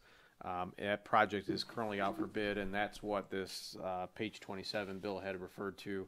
It was just included in there for reference, so you guys understand the scope of that work, and bids for that are due November 4th. So hopefully we get some good bids on that project. So that'll be on our November agenda? Yes, and that was one of the reasons I wanted to get this out of the way in October, and then we can review this in November and hopefully get something to the township board with a recommendation from Rains to us on at our meeting after the 4th, and then to the township board. First meeting in December. Yeah. Or the only meeting in December. Problem with that is I think that your board meeting is before the DPS meeting in November, and you don't have a second one in November, do we? No. So we're gonna have to figure all that out, but at least we know the bids are gonna be due in the beginning of the month. So. Township board having a December meeting? So, but only usually Just the one. So, and I need to talk to Rains about the project scope, whether that's something that can be done in the wintertime and then pave in the spring or something like that. And if that's the case, we might be okay. That would be the only restriction is the weather conditions to do the paving in that area at that time. So I'll figure it all out. We'll see what we get with the bids and then try to lay it out for you. So Whatever paving is done to raise the road at that crossing you're talking about. yeah, there's 300 feet of pavement that they're going to be replacing, about 150 feet on either side of the culvert. So if we can replace that culvert and do the construct in the wintertime, then just do the repaving in the spring, that might be okay. I mean, chances are that's probably going to have to be the case anyways if we want the project to happen this year yet. Otherwise, the whole thing might have to wait till the spring. So I've got to talk to them about that. So, is there a pre-construction meeting with this? Yeah, October 28th. I believe there is. So should we discuss briefly it seems to me that the desirable schedule for that is if we bid it in November, we don't want it torn up when there's a hard freeze in December and January when you're talking about raising the road. So I would think that we'd still have time to try to come up with a schedule where we'd like the contractor to begin the work no earlier than March, so that whatever is done then, most of the winter, by springtime, we have the culvert in and we can do the paving in May. Yeah, and a lot of that will come out in the pre-con or the pre-bid. We'll see what the contractors say about the scope and what they think I mean, about should we scheduling. dictate some of that? Well, I mean, that'd be an engineering decision as to whether if we did a constructor in a certain period of time, whether it would affect the quality or of the construction. So I'll speak with Rains about it. If there are components that we can do through the winter and then pave in the spring, or if the whole thing is better off to be wait until the spring. So I'll have that conversation with them. Okay. Okay. Onto wastewater treatment plant projects. We had talked previously about the Part 41 permit, so I know that Raines was looking at doing a project type that would allow for project contractors to do the design and also the build, but there has been some problems with solicitations with contractors being busy and an unwillingness to be able to do that. So it looks like we've kind of narrowed this down into having to do a full design on this, an engineered design on the project. And I also understand that they try to go back and take a look at the previous design that was done by DPS a number of years ago, and that design doesn't seem to be able to be edited to be able to be used for this project right now. So the hope was we could do some minor tweaks to that overall design and handle it that way, but it looks like this is going to be a full redesign to this project. So a fair amount of engineering is going to be necessary to be able to do this project. So that's kind of what's been taking so long, is Raines' review of how best to do this, speaking with contractors, the best way to do the install, and I think they've kind of narrowed it down to the process that we have to follow to be able to get this accomplished. So that's where we're at with the HVAC stuff. And I don't know if Raines has talked to you at all about that, Ryan, or not. Nothing yet. But that's the communication I've received from them as far as where we stand with it. So I know that's kind of a bit much. Are there any questions about that? The boiler's been removed, so it changes the whole challenge, I think.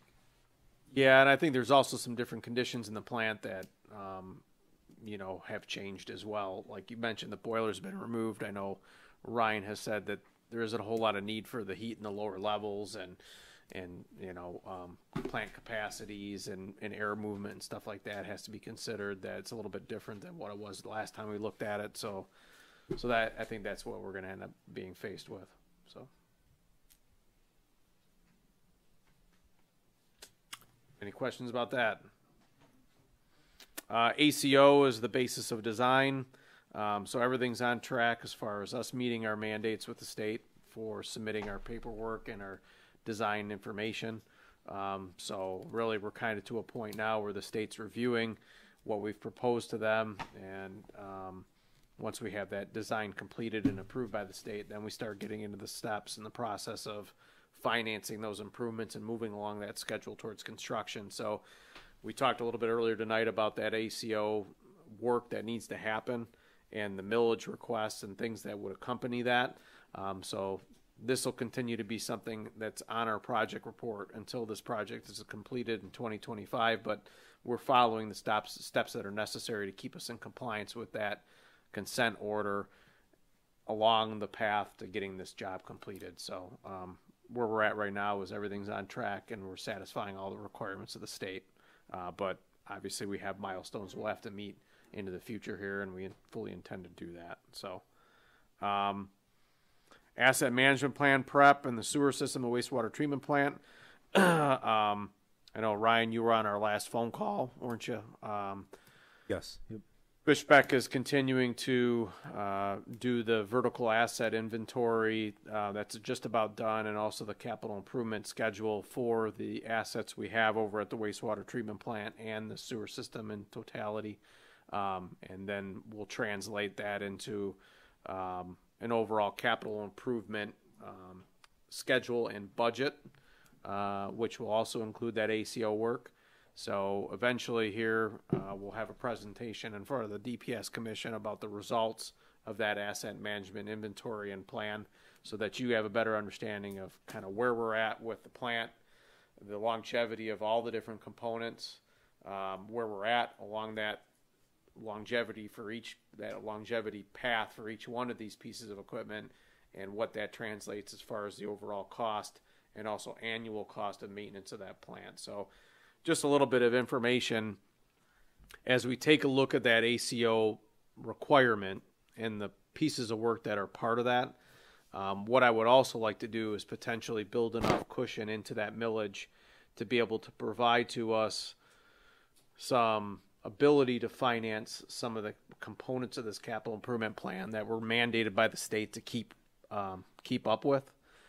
So although the ACO might be a certain amount of money, we also are going to be required. So in the ballot language, we can say something along the lines of required capital improvements for the wastewater treatment plant and the sewer system, because they are going to be required, which if we didn't have some additional revenue coming from some millage source, would end up having to be funded through a rate structure completely. So what I want to try to do, priority of mine, is to keep the overall rates as low as possible on the sewer side and water as well, but offset some of that additional expense associated with ongoing capital improvements costs with some sort of millage relief. So you might need, let's say, the millage request is 1.4 or 1.5 mils. Let's say 0.9 of that or 1 mil of that is for the ACO bond. You have a little bit of cushion, not dissimilar to our road millage proposal. You have this cushion at the end, at the tail end of the revenue source that allows you to fund some of these ongoing capital improvements, no different than the road's ongoing annual maintenance that we want to try to continue to fund. So that's going to be part of this overall financial plan, and part of our overall millage request is being able to schedule that to be able to fund the asset management plan that's being formulated by our engineers currently. So, people say you need a plan, you need to have a plan, you need to have an asset management plan, and you need to make sure you have a plan to fund it. We're trying to work this all out and make sure it all fits in place with a minimal amount of impact to the overall millage rate, but also now we're looking at rate structures for sewer system, for the sewer rates and for the water rates within, our residential consumption. So let's all start rounding into form as this asset management plan comes into shape, as well as this millage conversation that we're having. So it's all part of one another. So that's probably more than you want to know, but we're thinking towards those lines, and that's one part of it, is that asset management plan. So do you have anything to say about the NPDES permit application? No, we are still waiting on the new one, and that was probably about 3 months ago. And so we just have to follow our current permit, and that's it. Are they going to amend the permit, you think, the state? Or Well, it's being worked on right now, and I don't know. So you just have to wait. And Pastor, there's an increase in capacity, so they would have to update it, amend it. I mean, with the proposed expansion at the plant? That's what it says here. more than likely, So we're going to increase the plant's capacity. yes. Through Yeah, the ACO up to work. The new permit will take 7.1 effect million. when the... Yeah. Oh. I think it'll take it 5 into years. consideration, but how that's handled within the permit issuance, I'm not sure. Really it's up to Eagle, really. Hey, Yeah. Let me ask a question. I think it fits right in here. When that plant was originally designed, it was designed to handle a population of 22,000. So our population's roughly 10,000 from 1970 until now. So what's the additional problem to increase the capacity? Is it regulations that require a pure quality of water? With the Or what is it? SSOs, I believe, Pardon me? with the SSOs and then past prior limit violations that we've had in the past. So I think to answer your question, in addition to Ryan's answer, is the regulations have changed. The SSOs that you're allowed to release, look at it this way. That plant was designed, let's say if you're saying it's designed for 22,000. 20, I think it was 20. Les might remember more than me. I think it was 20,000 people. I think it was 20,000. 20,000. So 20,000 people. And that was before the cement bathtub went in. And that was, to your point, that was back when you could dump a ton of stormwater, and we did dump a ton of stormwater into the sanitary system. So not only are you designing that for the capacity of 22,000 people or 20,000 people, you're also designing to a capacity that can support all the water coming from sanitary or non-sanitary sources, your downspouts that were tied into the sanitary system, which have now been eliminated. All the footing drains. Yep. So now, so what has changed? It's not that the use has gone up. The use, if anything, has actually gone down with the disconnect of as much of this the non-sanitary sewer water that can go to the plant. It's the regulatory requirements have changed to now restrict us to the ability to treat, have the capacity where we're more in line with what our population is currently, not what it was proposed to back then. And quite a long time ago, there was a lot of stormwater that was eliminated. I can tell you in the 80s, when Charlie Youngblood was still the drain commissioner. That's probably way before your platform of knowledge. But anyways, there was a great deal of problems with storm water coming into the system. So what I have a specific question, is there like a certain measurement with your discharges that would be parts per billion or whatever, and you can tell me it went from 0.502 to 0.501, or what are we talking about, just so I understand it? Well, it's all measured in parts per million and then actual pounds. That's in our. No, that's what I said, parts per billion, I think is what I said. But I don't want to confuse the question any more than it is. Because it's milligrams per liter. Whatever the measurement is. That's then parts per million. Parts per million. Whatever the measurement is, then how has that standard changed? Just that measurement. From like when that plant was re-engineered back in the 70s. Over the years, it's just gotten more. Well, I just wonder if you have any idea what the. I'd have to look. It would be like if the speed limit on Rocio went from 30 miles an hour down to 15 miles an hour. Yeah. I mean, it's that kind of. That's the only way I would be able to.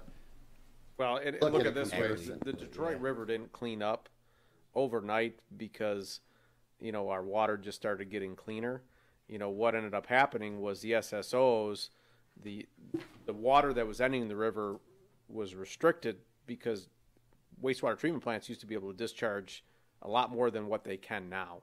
We get penalized every time we discharge. That didn't used to be the way that it was. And a good example of that is the river is a heck of a lot cleaner now than it was 30 years ago because we're not dumping as much into the river as we all used to. So I don't think it's necessarily just alone the quality of the water that we discharge. It's also the quantity of times that we actually release semi-treated or partially treated sewage into the river system. So that we do it maybe once a year, and it's only under an extreme situation, whereas before it used to be much more often because it was allowed much more often. If we go into the lake, so I'll just talk to you afterwards. We go into the lake, not the river. It's the other terrible contaminants that are upstream from us. Well, the lake is at the end of Celeron, That's and really we actually bad. discharge right before the Free Bridge. So I guess it depends where you're saying the lake starts. But Well, they need to get Detroit online and get their cleaned up, because they had somebody on the news and they were talking about all this flooding they got up there, and the guy says, yeah, well, we have a combination system yet. right. CSO. Exactly. Yep. So, and that's why these people are getting all the floodings in the streets and everything. But they need to get their act together in Detroit. To digress, but Detroit will have one discharge event, and it will be equal to 500 of our discharge events. Yet we get hit hard and have only a small magnitude on what they're doing. So, anyways, Well, one big thing that's changed for us here on Grosse Ile that we didn't have before, now we have all this holding capacity. We got the big tank.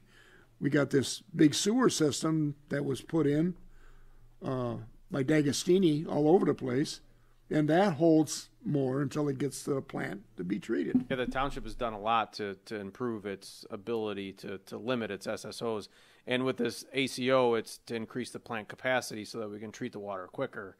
Adding a third clarifier so that we can push more water through the system and treat it quicker to be able to keep up with an event that, will happen, that we would have to go to the, the equalization tank for and whatnot. So anyways, next on the list is Church Road repavement, rehabilitation. We kind of talked about that earlier today. Right. So I think we've covered that, unless there's any questions. So. Oh, for Ryan, you're here, the bar screen at the wastewater plant, it's functioning very well? Works well. It pretty much, it removes all the rags. We're real happy with it. And it's minimal maintenance too. All the new equipment we put in this year, everything's running? Yes, it's all in. Yep. Do you want to talk at all about the effluent meter at all? Okay. We have an influent flow meter, which takes the water that flows in, and then an effluent flow meter that it records the water that flows out. Well, over the year, our variance between the influent effluent meter have been more than what were required. We're supposed to have a 15% variance, and we've been up into like 20, 25. Now in the past, we've had the effluent flow meter. We've had it actually cleaned out in that, but cleaning it out is not helping our issue. So we have an issue with, it's the 30-inch pipe, and there's a meter on there, and we believe that the electrodes that are on the inside of that pipe we're not able to actually clean. So eventually we're going to actually camera that whole pipe to actually see the actual condition of the inside of that. Is that meter a sonic meter? I believe it's a mag meter. I think it's a mag meter. Yeah. Yep. It's a mechanically driven meter. Or is it a sonic meter that's... It's magnetic, I believe. Yes. Yeah, it's a magnetic sonic meter. Yes. Yep. That's what they stuck in our water line over here back in '83, and we could never get a accurate reading off of those meters. And I was the guy that got the meter out of there and got a mechanical meter in there, and guess what? We started getting accurate bills. Sorry to interrupt you. Oh, that's fine. So we're required to have our effluent flow meter working properly. And the only real way to actually do that is you would have to replace that whole section of pipe, which is the effluent flow meter pipe. That's a 30-inch pipe, and there's a big vault out there. It's in the front yard out there of the plant. So you would have to actually pull that whole pipe out with the meter, and maybe like a large section of that pipe to actually replace the actual flow meter.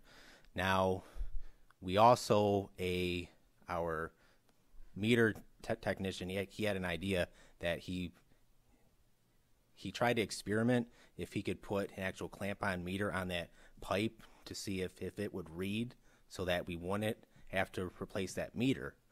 But he was unsuccessful with that fix, because if he would have installed that clamp-on meter and it would have worked, we could have just left everything in place and just had that clamp-on meter. But he wasn't able to. It would not read through the pipe. So we're in a situation now where we're going to have to replace that meter, or somehow get inside that pipe to actually clean it. And that's a huge issue. And we have to have a Part 41 permit to figure out how we're going to operate in that. Now, I think that we are able to actually operate while that's all going on, because the chlorine contact chamber, originally there was an actual bypass pipe that was built right along side of that pipe, so we could just flow through that pipe while this was all going on. But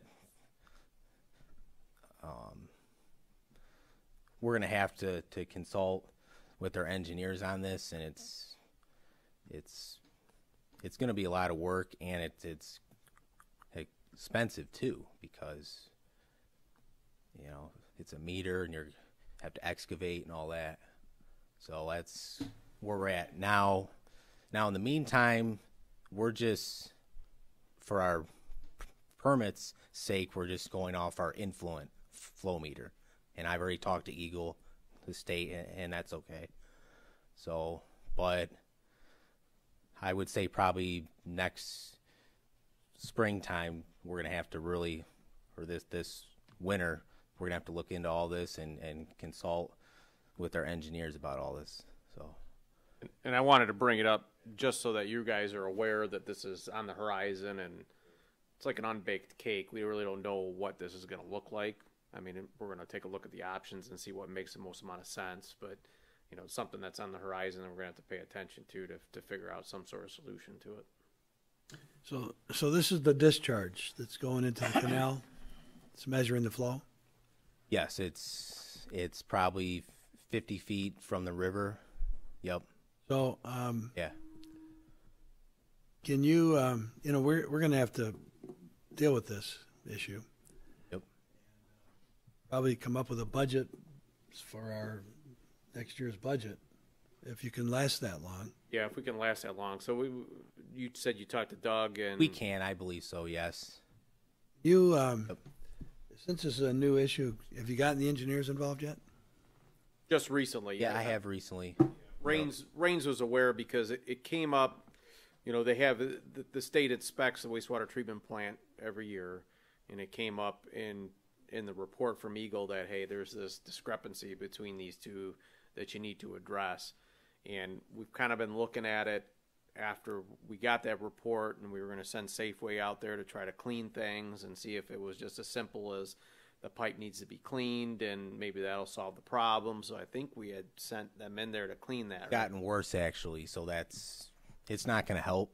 You know, we've already tried to do everything that's easy, and I was just hoping that our instrument technicians could just we would just install a brand new meter on that pipe and just totally forget about the other meter, and if that meter read properly, we could just solve our issue there. But since he wasn't able to, your only option is to totally replace that meter, which is on that pipe, because it's in the pipe too, so you'd have to pull the whole pipe out. So it's a big yeah. And that's our discharge. So how do you continue to discharge and operate the plant while you're working on the pipe? Exactly. Pipe doing the discharge.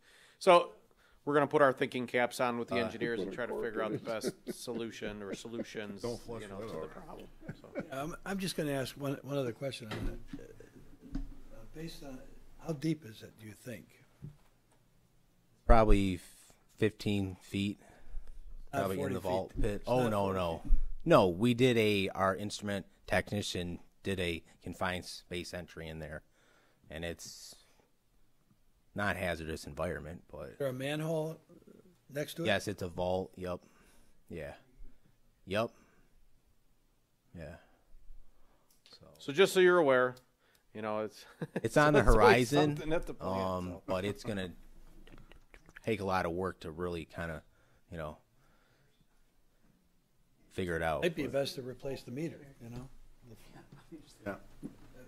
I guess one question, how old is the meter? You may not know right Maybe now. 15 years old. I guess in my view is you don't want to have this exact same problem happen again, Right. where you have an issue with. So I don't know if there's some kind of new technology with the meter where it's all outside of the pipe, so that we don't have to deal with anything that's inside the pipe, because that's where our problem is. But you can't access. How you gonna? Meter technology has come a long ways in It's the only past sensible. 15 years It's only too. So sensors that are in Yeah. the- there might be other options part of out the there, point. laser meters and stuff like that that didn't exist. Yep. Okay, Ryan. Any other good news over at the plant? How's the elevator working? Well, it's out right now. It's actually Well, then you can't go over there, Les. That's the right question. the elevator drive unit, it needs to be worked on, and they actually had to send it out. It had to go out to California, and we're waiting on it. Yeah, I don't know. But You That guys thing has recently been the had a biggest piece of junk. you guys recently had a retirement too. Is that correct? yes, we did. So we're hiring over there. Yeah, Retired. Kevin Hageman. He was there for 15 years. So See the gentleman from Trenton? yes, yep, He always wore the hard hat every place he went. yep. So And you weren't here last month because you had your second child. yes, Congratulations. her name's Emma. Yep. Congratulations. Yeah. You She's getting a month any old. sleep? No, Sleep? early, but it gets better. So Yeah. It's a Real happy. break to come to this meeting. Right. yeah, my wife's at home right now. So you want to stay? All right. All right. Nothing else. I don't Thanks, have- Ryan. Yeah. Yep. That's all that I have. There are no items for discussion, I don't think. Does anybody have any discussion items? And the chairman has no other report. I do want to ask a question, and maybe some of the others, people know that you're on the commission. Can you give us any kind of an update of where the bridge is? So we actually have a bridge meeting tomorrow at 10 a.m. So we'll get the latest tomorrow. All indications are they are on schedule. I did get a little bit of an update out of Ron Egzinski at our DCC DPW directors meeting this morning. He just said everything was still on schedule. So What is the schedule meant? early fall, or I'm sorry, late Gonna fall. say, we late missed- fall, late fall. So he mentioned, I think late fall goes into the beginning of December. So I mean that's been consistently what they've been saying. December So, 20th is late fall. so I guess I believe Piers 4 and 6 are the last two that they're working on, and that's where they're at right That's now. where they are now. Yeah. CA Hall's back up on the bridge doing their superstructure work that's ongoing, and they had said that once they started on that, they had about 6 weeks worth of work to do up there. And my understanding is that they started that on the 26th of September. So, so things are looking. Derek, do you know what Hall is doing up there? That, Do you know what Hall is doing up there on that bridge? you know, I would have 12 months ago when they were working up there. I mean, we had some of the information about what the scope of the work was, but I haven't looked at that file recently. If I think back to when we had talked about that, when they had first started on it, Guesstimate on the decking conclusion. they said 6 weeks worth of work is what they had left. Left. Left. Okay. Yes. What's the guesstimate on when the bridge may open? I mean, I know you don't have a precise figure, but is it December 20th. December, late November? Do you have any idea, or are you going to find out tomorrow? Late fall. Christmas gift. Yeah, you hate to give a date because With construction, you guys have been around construction plenty, being on DPS. The Church Road project was supposed to be done before, school, and we ended up doing it end of September. So, weather conditions play a factor, scheduling, materials, all that sort of stuff. So I don't think anybody wants to say a specific date. But as we get closer to the projected completion date, I think we can be a little bit more confident and maybe be able to, provide closer dates and more specific information. I expect to get a fair amount of information tomorrow at our meeting, and then we'll put out our notice to the public after that meeting to kind of give you the latest, greatest. So, pay attention tomorrow afternoon and maybe first thing on Thursday morning to. You might get some better information tomorrow because the decking guys had a powwow today, kibitzing on the bridge when I wheeled around on my bicycle. Well, So I I know- know they were doing something. Yeah, I know the county was having an update with the contractors today, and then they'll provide that information to us tomorrow as to kind of where everything stands. You ride a bicycle over the bridge? Can you? No, I wasn't doing that. I do a loop right there where it's dead ended. That's what we want. We want the bridge opened in every respect, including bicycles. They ought to open bikes first. The Really. police department got a phone call from the contractor up there about some guy watching the contractors having a meeting or something. On a bike. Oh, no, well, I don't care. It's a free country. At least it used to be. I'm just joking. That didn't actually happen. No, but I was watching those guys. They were working. They were doing something up there today, and they were kibitzing pretty good. Yeah. Somebody told me there was a deer on the bridge. Well, I don't know. Anybody hear that? There was a Lunchtime. deer on the bridge? A deer or a gear? Deer. Yeah, somebody told me that. How could he walk down? He didn't know it was closed. No, it's graded. Couldn't read the sign. I don't mean that, Bill. I mean, read the he had to sign. walk That's down the good. sidewalk because he couldn't walk down the roadway. I'm just telling you what somebody told me. Man. The deer could jump over the barricades. I mean, just Oh, didn't yeah. know where he was going. I just, anyway. All right, the chair has That'd nothing be a else. mess. So That'd we'll be a go mess. around the table. Dave, Deer No, I gets have stuck nothing. on the bridge. Bill, Nothing. John, No, thank you very much. Lenny. All set. Well, here we go. Les. There we go. Nothing. Okay. John, you didn't. Do you have anything more? I just have a gift for Les. It's been a long time coming, but there you go, Les. I like You that. got your sign. That's good. Oh, wait a minute. Do you have any more, Derek? Did you Bill, change? Did Ryan, you change the signs? 1 month ago. Brian, thanks for your report. Bill, thanks for sitting through our meeting tonight. Appreciate you being here. Good to see you, Bill. Thank you. By the way, thank Derek. He's the one who So, I know when you told me you had, and you showed me the pictures of those signs sitting on a chair somewhere. Yeah. Motion to adjourn. entertain a motion to adjourn. Don't thank me. Thank John. I wasn't the one Wanna out there support it? hanging out. Thank both Motion of to you. adjourn? Here, Lenny did. I'll support it. All in favor? Aye. Meeting's adjourned. Thank you. Thank you, John.